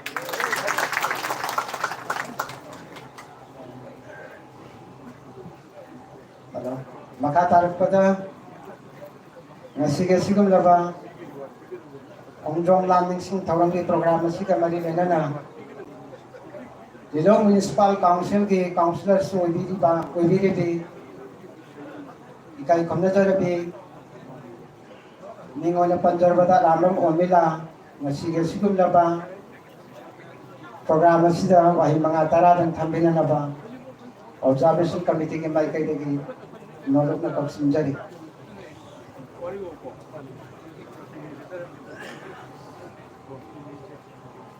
ahal muktada namdang sibu konbiriba shorbu kuramjabaga loinana silembirikliba khongjomde memorial day siki kogi hakat tambasta lembirikliba unamangpu kai khumnabo uchari amadi aibusu observation committee na Nathapal kendra khoi ki damo asangi observation committee na aibusu function asida yahon mibigi damakta namna thagat saba amadi kai khumnabo uchari ikisu thudona hainingai gi legjade adubu manipur gi laiba hoji ki phibam sida nasi gi function nasi asuki matik darkar oi yamna matang chai haina thamjage akhoi da unity leitabadagi maitai si karigumba magul amata wate adubu akhoi na wat ibasi akhoi gi unity ni unity leitabadagi nasi akhoi gi sokol uki hairo any militant singjina akhoi leba ko thuaina ba ko na ba semai si tawriba khongthang sing ase akoina maitai hina punjinna dabadagi ni haibasima ai thamjage aduna mayam ne hena khambire dharma khuding maki punjan bhamji loi lai christian dharma sarpagi shu nomaijing khudingi makoi church ta loina pulli shorok rambagi chuni aduga kogi muslim is now sing shu irai khudingi makoi namas tauduna makoi da punjin bagi ꯀꯩꯅꯣ ꯑꯃ ꯐꯪꯉꯤ ꯑꯩꯈꯣꯏ ꯃꯩꯇꯩꯒꯤꯁꯨ ꯍꯧꯖꯤꯛ ꯑꯗꯨꯕꯨ ꯑꯩꯈꯣꯏꯒꯤ ꯅꯣꯡꯃ ꯄꯥꯟꯕꯗ ꯀꯩꯊꯦꯜꯒꯁꯦ ꯀꯩꯅꯣ ꯇꯧꯔꯒ ꯂꯣꯏꯅꯃꯛ ꯁꯤꯟꯊꯥ ꯂꯦꯞꯄꯒ ꯇꯧꯔꯛꯏꯕꯁꯤ it is a great innovation ꯁꯤꯁꯨ innovation ꯑꯅꯧꯕ ꯍꯧꯗꯣꯔꯛꯄꯗ ꯑꯃꯅꯤ ꯑꯗꯨꯅ ꯑꯩꯈꯣꯏꯅ ꯉꯁꯤ ꯋꯥꯠꯂꯤꯕ ꯑꯩꯈꯣꯏꯒꯤ ꯊꯧꯗꯥꯡꯁꯤ ꯑꯩꯈꯣꯏ ꯄꯨꯟꯁꯤꯟꯅꯕꯁꯦ ꯄꯨꯜꯂꯒꯗꯤ ꯑꯩꯈꯣꯏ ꯑꯗꯨꯝ ꯋꯥꯈꯜꯁꯦ ꯃꯤ ꯑꯃꯅ ꯈꯟꯕꯒ ꯃꯤ 10ꯅ ꯈꯟꯕꯒ ꯃꯥꯟꯅꯔꯣꯏ ꯃꯤ 100ꯅ ꯈꯟꯕꯒ ꯃꯥꯟꯅꯔꯣꯏ ꯃꯤ 200ꯅ ꯈꯟꯕꯒ ꯃꯥꯟꯅꯔꯣꯏ ꯃꯔꯝ ꯑꯗꯨꯅ ꯑꯩꯈꯣꯏ ꯁꯨꯃꯥꯏꯅ ꯈꯣꯡꯖꯣꯝ ꯗꯦ ꯅꯨꯃꯤꯠꯇ ꯑꯩꯈꯣꯏꯒꯤ ꯇꯥꯃꯣꯕꯁꯟꯒꯤ ꯂꯪꯊꯕꯥꯜ ꯀꯦꯟꯗ꯭ꯔꯒꯤ ꯑꯣꯕꯖꯥꯔꯕꯦꯁꯟ ꯀꯃꯤꯇꯤꯅ ꯁꯨꯃꯥꯏꯅ ꯑꯍꯟꯁꯤꯡ ꯅꯍꯥꯁꯤꯡ ꯌꯨꯠꯁꯤꯡ ꯂꯣꯏꯅꯃꯛ ꯑꯩꯈꯣꯏ ꯄꯨꯟꯁꯤꯜꯂꯀꯥꯟꯗ ꯁꯤꯒꯨꯝꯕ ꯄꯨꯟꯁꯤꯟꯕꯒꯤ ꯍꯧꯗꯣꯛꯄ ꯑꯃ ꯇꯧꯕꯤꯔꯤꯕꯁꯦ I thank you very much ꯑꯩ ꯌꯥꯝꯅ ꯊꯥꯒꯠꯆꯔꯤ ꯑꯗꯨꯅ ꯑꯩꯈꯣꯏꯅ ꯄꯨꯟꯁꯤꯟꯅꯔꯀꯥꯟꯗ ꯑꯐꯕ ꯋꯥꯈꯜꯁꯦ ꯂꯣꯏꯅ ꯊꯣꯛꯂꯛꯀꯅꯤ ꯀꯣꯛ ꯃꯌꯥꯝꯁꯦ ꯅꯩꯅꯔꯀꯥꯟꯗ ꯑꯃꯅ ꯀꯃꯦꯟ ꯑꯃ ꯄꯤꯔꯛꯄ ꯑꯃꯅ ꯃꯥꯒꯤ ꯋꯥꯈꯜꯂꯣꯟ ꯑꯃ ꯄꯤꯔꯛꯄ ꯋꯥꯈꯜꯂꯣꯟ ꯃꯌꯥꯝꯁꯤꯗꯒꯤ ꯑꯐꯕꯁꯦ ꯈꯟꯗꯣꯏꯅꯤ ꯑꯗꯨꯅ ꯅꯝꯕꯔ 1 ꯑꯩꯈꯣꯏꯅ ꯗꯔꯀꯥꯔ ꯑꯣꯏꯔꯤꯁꯤ ꯑꯩꯈꯣꯏ ꯄꯨꯟꯁꯤꯟꯕ ꯗꯔꯀꯥꯔ ꯑꯣꯏ ꯑꯗꯨꯅ ꯉꯁꯤ ꯄꯨꯜꯂꯤꯕꯁꯤꯡꯁꯤꯗꯒꯤ ꯑꯗꯨꯝ ꯑꯐꯕ ꯋꯥꯈꯜꯁꯦ ꯉꯁꯤ ꯑꯩꯈꯣꯏꯅ ꯃꯅꯤꯄꯨꯔꯗ ꯊꯣꯛꯈ꯭ꯔꯤꯕꯁꯤ ꯃꯅꯤꯄꯨꯔ ꯄꯨꯝꯅꯃꯛꯀꯤ ꯑꯣꯏꯅ ꯑꯃꯨꯛ ꯈꯟ ꯀꯥꯟꯗ ꯑꯩꯈꯣꯏꯒꯤ ꯑꯃꯨꯛ ꯀꯦꯟꯗ꯭ꯔꯗꯒꯤ ꯑꯃꯨꯛ ꯀꯥꯎꯟꯁꯤꯂꯔꯁꯤꯡꯁꯨ ꯑꯩꯒꯤ ꯋꯥꯔꯗꯇ ꯑꯃꯨꯛ ꯀꯔꯤ ꯁꯣꯏꯕꯗꯒꯤꯅꯣ ꯍꯥꯏꯕꯗꯣ ꯑꯗꯨꯅ ꯃꯤꯑꯣꯏꯕ ꯈꯨꯗꯤꯡꯃꯛꯀꯤ ꯑꯩꯈꯣꯏꯅ ꯀꯩꯅꯣꯒꯨꯝꯕ ꯄ꯭ꯔꯣꯕ꯭ꯂꯦꯝ ꯑꯃ ꯊꯣꯛꯄ ꯇꯥꯔꯒꯗꯤ there should be solution ꯁꯣꯏꯗꯅ ꯂꯩꯒꯅꯤ ꯑꯦꯅꯤ ꯂꯥꯟꯒꯤ ꯉꯁꯤ ꯑꯩꯈꯣꯏꯅ ꯊꯣꯛꯏꯕ ꯄ꯭ꯔꯣꯕ꯭ꯂꯦꯝ ꯈꯨꯗꯤꯡꯃꯛꯀꯤ ꯁꯣꯂꯨꯁꯟ ꯂꯩꯇꯕ ꯌꯥꯗꯦ ꯁꯣꯏꯗꯅ ꯂꯩꯒꯅꯤ ꯑꯗꯨꯗꯨꯅ ꯑꯩꯈꯣꯏꯅ ꯈꯟꯅꯒꯗꯕꯁꯦ ꯑꯩꯈꯣꯏꯒꯤ ꯏꯊꯧꯁꯤꯡꯁꯦ ꯄ꯭ꯔꯣꯕ꯭ꯂꯦꯝꯁꯤꯡꯁꯤ ꯀꯃꯥꯏꯅ ꯁꯣꯜꯕ ꯇꯧꯒꯗꯒꯦ ꯍꯥꯏꯕꯁꯦ ꯁꯣꯂꯨꯁꯟꯁꯦ ꯂꯣꯏ ꯂꯩꯌꯦꯕ ꯑꯦꯅꯤ ꯄ꯭ꯔꯣꯕ꯭ꯂꯦꯝ ꯑꯃ ꯊꯣꯛ ꯇꯥꯔꯒꯗꯤ ꯑꯗꯨꯅ ꯑꯗꯨꯒꯤ ꯁꯣꯂꯨꯁꯟꯗꯣ ꯑꯩꯈꯣꯏ ꯈꯟꯅꯗꯕꯩꯅꯦꯕ ꯉꯁꯤ ꯑꯩꯈꯣꯏ ꯑꯗꯨꯝ ꯂꯥꯟꯅ ꯑꯗꯨꯝ ꯑꯩꯈꯣꯏꯅ ꯋꯥꯔꯒ ꯂꯩꯔꯤꯁꯦ ꯁꯣꯂꯨꯁꯟꯗꯤ ꯂꯩꯒꯅꯤ ꯁꯤꯗꯤ ꯑꯗꯨꯝ ꯑꯩꯈꯣꯏꯒꯤ ꯑꯗꯨꯝ ꯍꯥꯏꯅꯔꯒ ꯂꯥꯛꯑꯕꯅꯤ ꯏꯪꯂꯤꯁ ꯄ꯭ꯔꯣꯚꯥꯕꯇ ꯑꯦꯅꯤ ꯑꯃꯗꯀꯣ every problem there should be a solution ꯑꯅ ꯉꯁꯤꯐꯥꯎꯗ ꯑꯩꯈꯣꯏꯗ ꯃꯩꯇꯩꯗ ꯄ꯭ꯔꯣꯕ꯭ꯂꯦꯝ ꯊꯣꯛꯏꯁꯦ ꯀꯩꯒꯤꯅꯣ ꯍꯥꯏꯕꯗ ꯑꯩꯈꯣꯏ ꯁꯣꯂꯨꯁꯟꯗꯣ ꯊꯤꯗꯦꯕ ꯑꯩꯈꯣꯏ ꯄꯨꯟꯁꯤꯟꯅꯗꯦꯕ that means ꯑꯩꯅ ꯍꯥꯏꯕꯅ ꯆꯨꯝꯃꯤ ꯃꯥꯅ ꯇꯧꯕꯅ ꯂꯥꯜꯂꯤ ꯑꯗꯨꯃꯥꯏꯅ ꯁꯨꯃꯥꯏꯅ ꯀ꯭ꯔꯤꯇꯤꯁꯥꯏꯖ ꯇꯧ ꯂꯩꯕ ꯑꯗꯨꯅ ꯑꯩꯈꯣꯏꯅ ꯁꯣꯂꯨꯁꯟꯁꯦ ꯊꯤꯃꯤꯟꯅꯔꯀꯥꯟꯗꯗꯤ ꯂꯣꯏꯅꯃꯛ ꯁꯥꯟꯇꯤ ꯂꯥꯛꯀꯅꯤ ꯃꯅꯤꯄꯨꯔ ꯆꯥꯎꯈꯠꯄ ꯑꯣꯏꯒꯅꯤ ꯑꯗꯨꯅ ꯑꯩꯈꯣꯏ ꯃꯌꯥꯝꯁꯦ ꯌꯨꯅꯤꯇꯤ ꯂꯩꯁꯤ ꯑꯩꯈꯣꯏ ꯄꯨꯟꯁꯤꯟꯅꯔꯀꯥꯟꯗ ꯑꯩꯈꯣꯏꯒꯤ ꯕꯦꯇꯔ ꯃꯅꯤꯄꯨꯔ ꯑꯃ ꯍꯥꯏꯕꯗꯤ ꯑꯩꯒꯤ ꯏꯆꯥ ꯏꯁꯨꯁꯤꯡꯁꯤꯅ ꯃꯅꯤꯄꯨꯔꯁꯤꯗ ꯁꯥꯟꯇꯤꯒꯤ ꯑꯣꯏꯅ ꯂꯩꯍꯧꯅꯕꯒꯤꯗꯃꯛꯇ ꯑꯩꯈꯣꯏ ꯄꯨꯟꯁꯤꯟꯃꯤꯟꯅꯁꯤ ꯑꯗꯨꯒ ꯑꯩꯅ ꯑꯃꯨꯛꯀꯁꯨ ꯏꯁꯣꯔꯗ ꯃꯅꯤꯄꯨꯔꯗ ꯁꯥꯟꯇꯤ ꯄꯣꯔꯛꯄ ꯑꯣꯏꯔꯁꯅꯨ ꯑꯗꯨꯒ ꯑꯩꯈꯣꯏ ꯇꯥꯃꯣꯕꯁꯟꯒꯤ ꯅꯤꯡꯖꯕ ꯁꯥꯗꯁꯨ ꯊꯨꯡꯕ ꯑꯣꯏꯔꯁꯅꯨꯅ ꯑꯩꯅ ꯈꯟꯖꯕꯒ ꯂꯣꯏꯅꯅ ꯄꯨꯝꯅꯃꯛꯄꯨ ꯑꯃꯨꯛꯀ ꯍꯟꯅ ꯈꯨꯔꯨꯝꯖꯔꯤ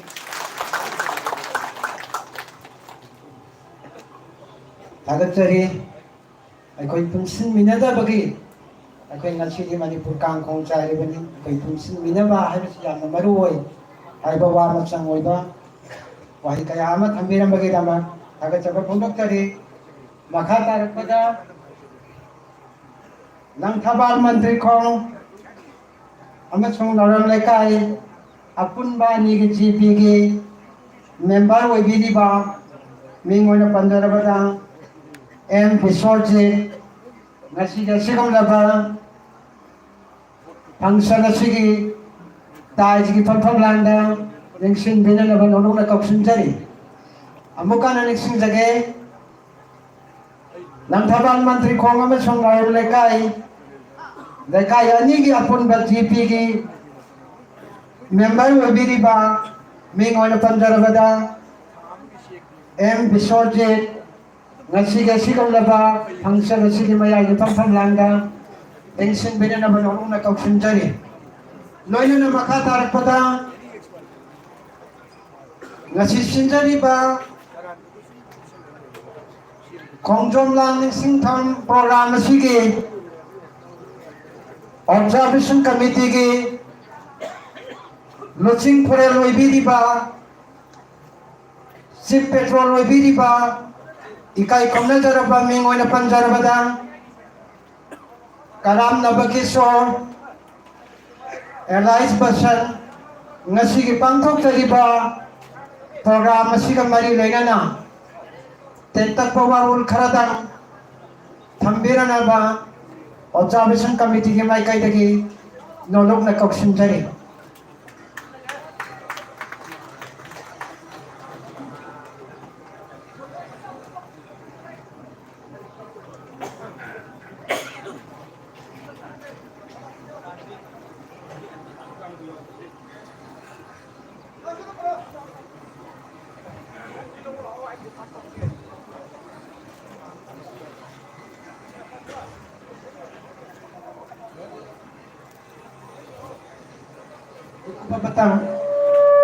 matam laujagi aigi yambana ngasigi function asida wahi manga tara thangdringai ki mamangda observation committee ge convener waibiriba aigi waja ibo chawina thawburel ngasigi observation committee ke thawburel wairiba aigi yambada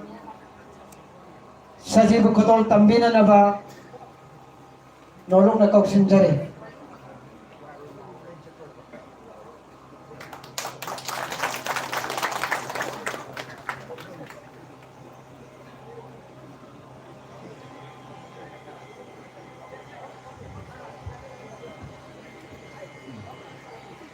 ngasi Khomjong de observation 2025 lakasida akhoi gisu kaigomba khara kathok olga tamjanindana committee na kumna khandara matungda asigi mailena asigi thoramasi pangthok sabani asigi thoramasida athoriba mithungnen warbiduna mayai tambanda mention birga khwai khibiku ya ki magide ki tara mo opsa bugloena kai kun bugloena kongna de khurumjari amade iramdam lanthaba kendra ki polling awang de ki 40 bhogi manungda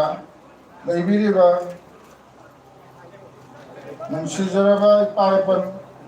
ithak thongbasing na ikha thabe sinau marum mapan phai khibiku sillo matam kya kai soptuna thoram masibong phang bina bidamta agim phang biluke damta agim makai degi taram chupre ni ta khonchadi amade press amade electronic print media isinau singa asigi thoram masibong phang bina ba hono duka amasung asopa thodang lobi damta agim makai degi su taram chari amsunta chari Lena, a quaggy language youth, the volunteers, the Amadi, Lakai Taburan Sim, Unam Pusu, Aina, Amaka Nika Kunusari. Nasiki Toramasi, Tangai Padra Pantok Tabaya, Matang, wherever Kantana, Wakan Manaba, Sinausin, Sung, Koinatana Robada, Togalapa. Ipai pan puna mangna advice feedback tuna isinau sing punsin dun punna khanal tunga pangphong na bahna jabani marak sida ekhoina khanabada how kiram me 2023 ki me ahumgi khankhang ra thokiba cookie narco terrorist ko haisara cookie melting ko haisara cookie rebel ko haisara atragana di fish ko haisara Makoi Sinsina my daily by day vaccines that Manipu Kutum Sansina Mohonor Pada may take it Hona Parava, Atowa, Atol Beach in Naution. Now, Mama Leva from Tawai upon Tower with Namadi, Matai Kubata Haptuna, Edebaga to Kanda Honors Guru Todamadu, Nungsing Lapada Matamamagi, 1891,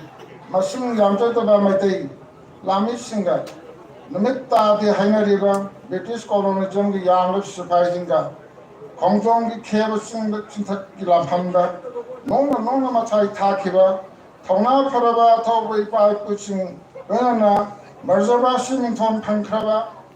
Ona Barzabashing in Simba, Tobakia, Nona, 이래바기 자티기담다 타와이는 본타와 기부 능싱두나 ngasi miro sinasu ipa ipu singna leba ke dum ka thok de sing du tungda la ka da miro sing su lambi yalan nogem ta ngasi organization committee lamban ke da na thormasi sahi ri sang sinna pang thok na kendra su mare banging ba mazati ke dum ka thok ngamba thawna leba jati yum bi thol na gi pandam da thormasi sincha bani hajning Dharamsi कुर्सी चाहिए सिना हमरो बसु लाको देव सही सासिंग मपुंग फान पांथोक प ngamnor dungta kai kudumana sorda thungminasi aiha fedo khandon hajinga lite tobo tobo maitai lebak manipur ningthau pandab lebak ta lahide ipai puching pawrong nang lukham nam lai re na hauge lebak kan thong chaire ya nang awang samai खानों से तो December मोइरां नंपोक्ता पलेन आइसियो नम चलबा नोने सिद्धि है ना कोई आइसियो नम चलबा अकोई खंडा हम नत्र के फॉर्म लेते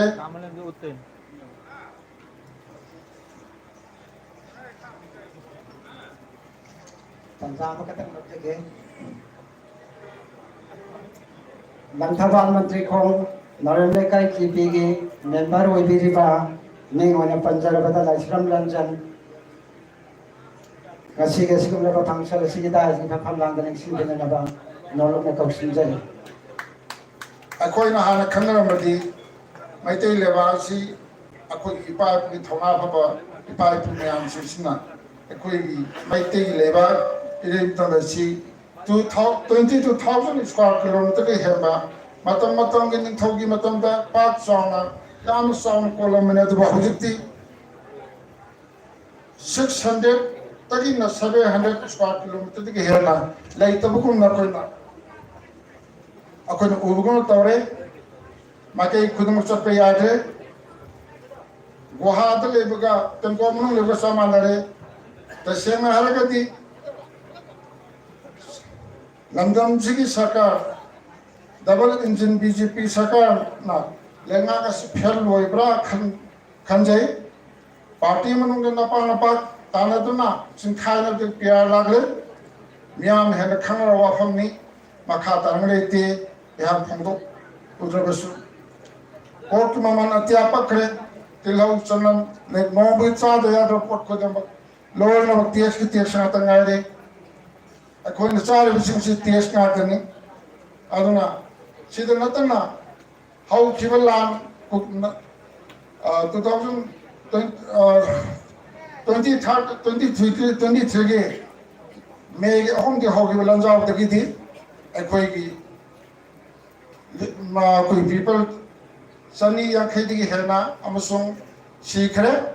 अमसुंग रिलीफ के अंदर हुजू भोगोदा मैं मकई संग हम लेता ना लेगुसी 60,000 to अब फिर मैं संगम लेता ना नौमगी अखोई हिंगबदा याम वाबा चेथी न तो वना अवाब न फिर थना लेरी मिक मेरा फना निल्लबा मैते लेबा तुए मरंदा मजात को कंगनी प्रजा की लंथुम इज्जत क्षमा कंगनी हायना भगवत गीता पाय न वसक खिबा प्रजा खुदो खरन भोट पीतन कहान खिबा भारत की संविधान में काय खुनगनी वसक खिबा केंद्र किंदगी मेरत सिंगा मरे बात कुकीस न लंदा फवदा मिथिबो मितांगन वैदना काम खत लोरतनो लेबा क्या खंगमते मयां खुदम खाय खंगनि बुदिनी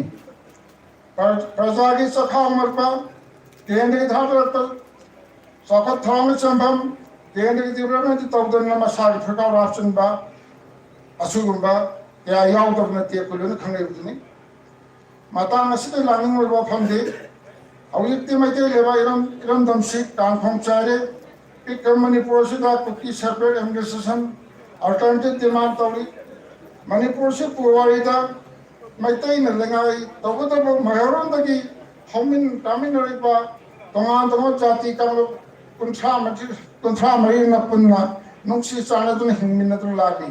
अदबो अथेम मतंदा ब्रह्मा मेमादगी नारोंदा लेतना लेतना संसलबा को की refugee Jinnah Manipur leftana khundaslakna hojikti lepa chalagi hippa chali habuna kuki refusing na leftana landali amadi makoi kuki le namgi tu taw manglan mangi awisu laloi achum royal foundry central government mieng tongale makoi gidi one religion one nation no terrorism habani makoi gi pandam ni hana hajaninge tasena hagati maitai namtha yate masir kamlo khajokna pulan bayati haban nongi wakhlon emloi hanga lite aujut tawli ba maitai kuki conflict asi adubanate sena haragadi thama ni talo islam yabani central government na yen limeng asi tasena haragadi British na British jit phana bagi thawrana cham manabra khanjai nungi agenda ama Irang nungi agenda ama Irang se sangtha mani hanai thamjage marak se koi masen amaga manabu ude nga ki hu the base to bodum tawi group napa heta tabagi mong ui CSO NGO mera babising imai bensing he sai thuk na badona ubu se ta honjaninge leba ki lurba tam phanda apon na pangani habatu thonjaningi tasena harabada handa ki lalasi tasena mera babi imai bensing musung khunga pa isin naw sing lerandravadi akoi soida ni suba sahi tere phunta pagasa manarani han khanjai amang dalen masaka adra matam chana thangnala robdi asiya sopsumlo loi haina khanjai adu leba ke luchingba le tor gami yam sama tabu wi aujit tapatna tongamba loma chingra tongamba loma leiri chanari bisma yam khangi dani aduna piar matam chida government is national sab mano meng yang aujit mang le tarwa phandi free momentalism akoi metop chi asona sangbada thingni ya den pramari chandla ko singchi masima thingmata ka wai aduga akoi gi manipur manangda district amaga togi latholasin yadeba maitei check to adega puki check to haiba porchmaga freely movement to ya hangi pamado kai thamjari amasung relief candle leba disfration sing adi awana taraba kogi relief candle leba kamusung awana singgi makogi matip saba masa gi pham review masa bayum da halan bio matip saba relief review makogi hana lerba udagi status atuma yodorso government na madu ki thakta hona bio harosi makoi thamjaningi aduga NRC saralo Aadhaar card link tabiyo deliberation adu tawdagati deliberation tawse tawgata bani tawiya habaduma phirabama puna leminasi amusung deliberation tawatanda arama sansasta 2001 ki arama sansasta deliberation tawati akoi madu yabanga moy habadum akoi madu akoi thamjani aroi bada lakchang wafamdi masih thora masih yung phom waraga akoi puna lengjen manana amato na punsun magi thora pituna amachung punsun minasi har wafam masih thamjanenge apon ge pangam samin sagamina si masih tarba kanglok da khaidok rama te leba ga si am ton punsun minasi har wafam chkalu na mata masih tensa dergi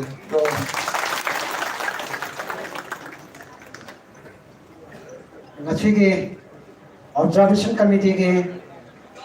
sip thapure loibiri ba aige yamba basana nabake sorna aige wala hoba sajibu kodol tamada wala ko sing mention bina nabani singdari loina na ngachigi sigum laba thawra masibu yaw baling birakli ba langthabal mantri khongnarim lakai gp ke member oibiri ba te Robindro ngasi sigumlaba function asigi tayo gi pampam langgaling sin binanaba nolok na konsenjari ngasi function asigi saruk yabaling pinakliba ng Tabal Mantri Kong amasong naroon na kay Gram Panchayat ki member Webiri ba Mingoy na Pamjarabada ti Robitsaw kasi kumulaba function na sige tayo ki pampam langgaling sin binanaba nolok na konsenjari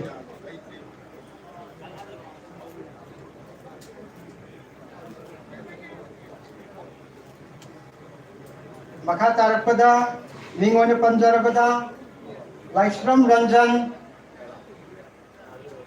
ng Tabal Mantri Kong amasong naroon na kay Gram Panchayat member Webiri ba Laisram Ranjan nga sige kumulaba function na sige tayo ki pampam langga lengsin binanaba nolok na konsenjari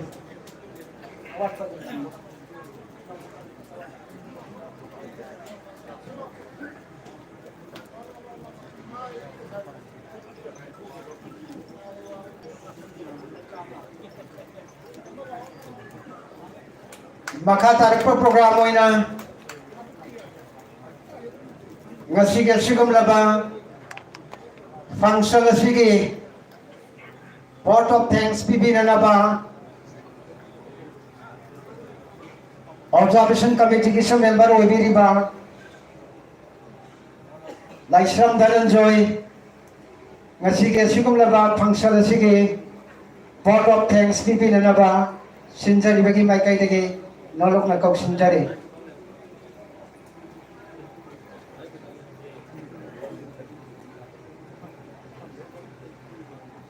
Kara dong nang ko kan lab ta kaman amuka na ning sing jage observation committee ki members Webiri ba Mingoy na Panjarabada Laisram Dhananjoy nga sige function na sige vote of thanks bibinanaba sinjari bagi mai kai dege nolok na konsenjari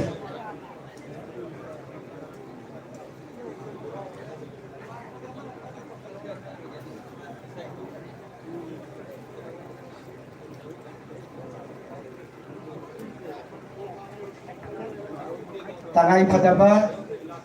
asin bama laibadagi sa thokriya haidana pau bibirai maramaduna observation committee ki su member Webiri ba ay gi maro ibol nga sige na pa function na sige vote of thanks bibinanaba nolong na konsenjari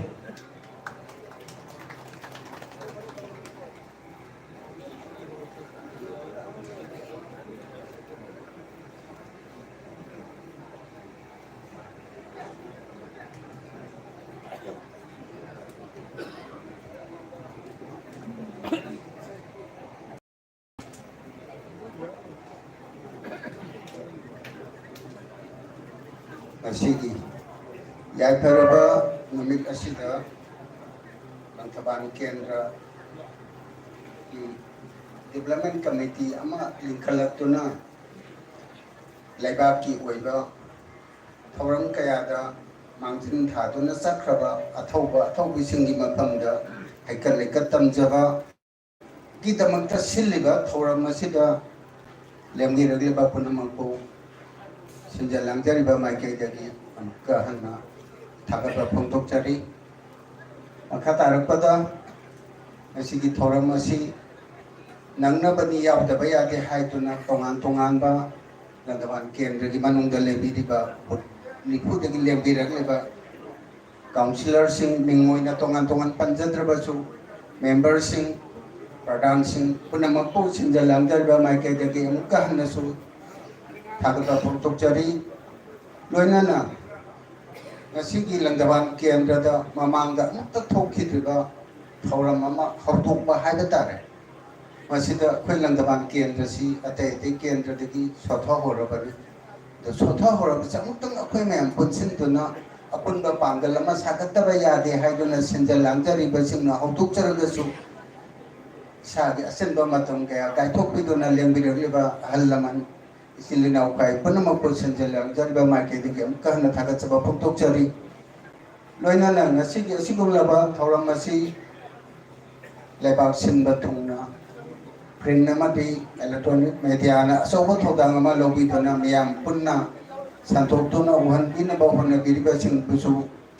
sinjalang terba mai ke degi thagaba poktok chari do sinjar pada asi langdawanga sigumba observation committee ama linkhatuna kanyam apun bagi panggal lama sagan na ba phone bada lembi ragli ba puna mangna makha ta ba sahi sim je chu tung poina sigumba thoram che hian na pak chaw na miyam gi oi ba thoram mama wa hen ba na ba phone bada miyam puna mangna angamba mateng pang ba azum sojo pibi yo hai to na singjalang je ba mai ke de gem kan na sun singjari loina na ji thoram asi loisil lag labalina asigi si petron senjalang jan bapuna mangku hawa haw taba sale lamatang samin nana bagi senjari batanja sida su lengiragli bapuna mangna hawa haw taba adu ada thibidana punna samin nana bagi namku somkan pong nonjari siharaga nasi lengiragli bapuna mangku subjen jaraga mukan koram jaraga punam puthaga bapong thja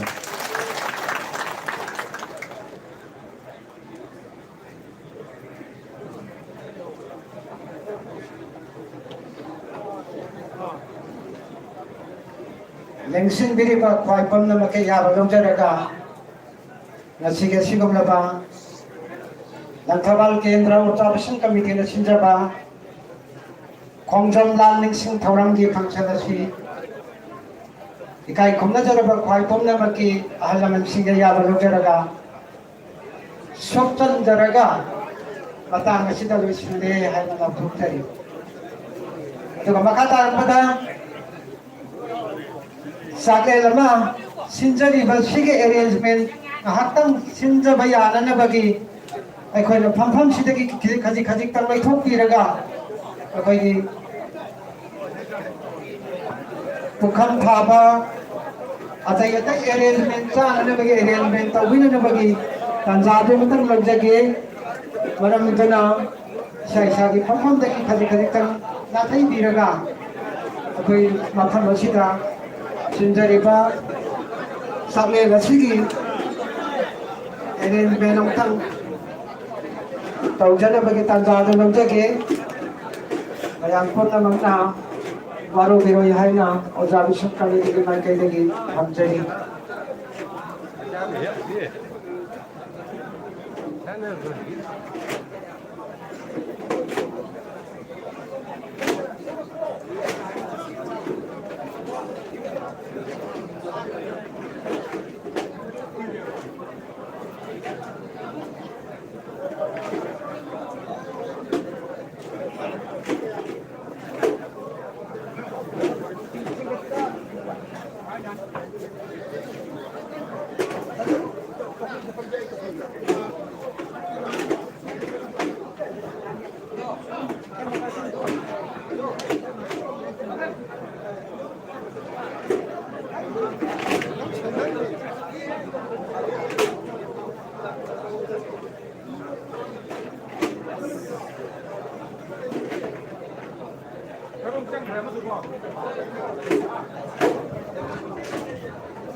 거기 공점대기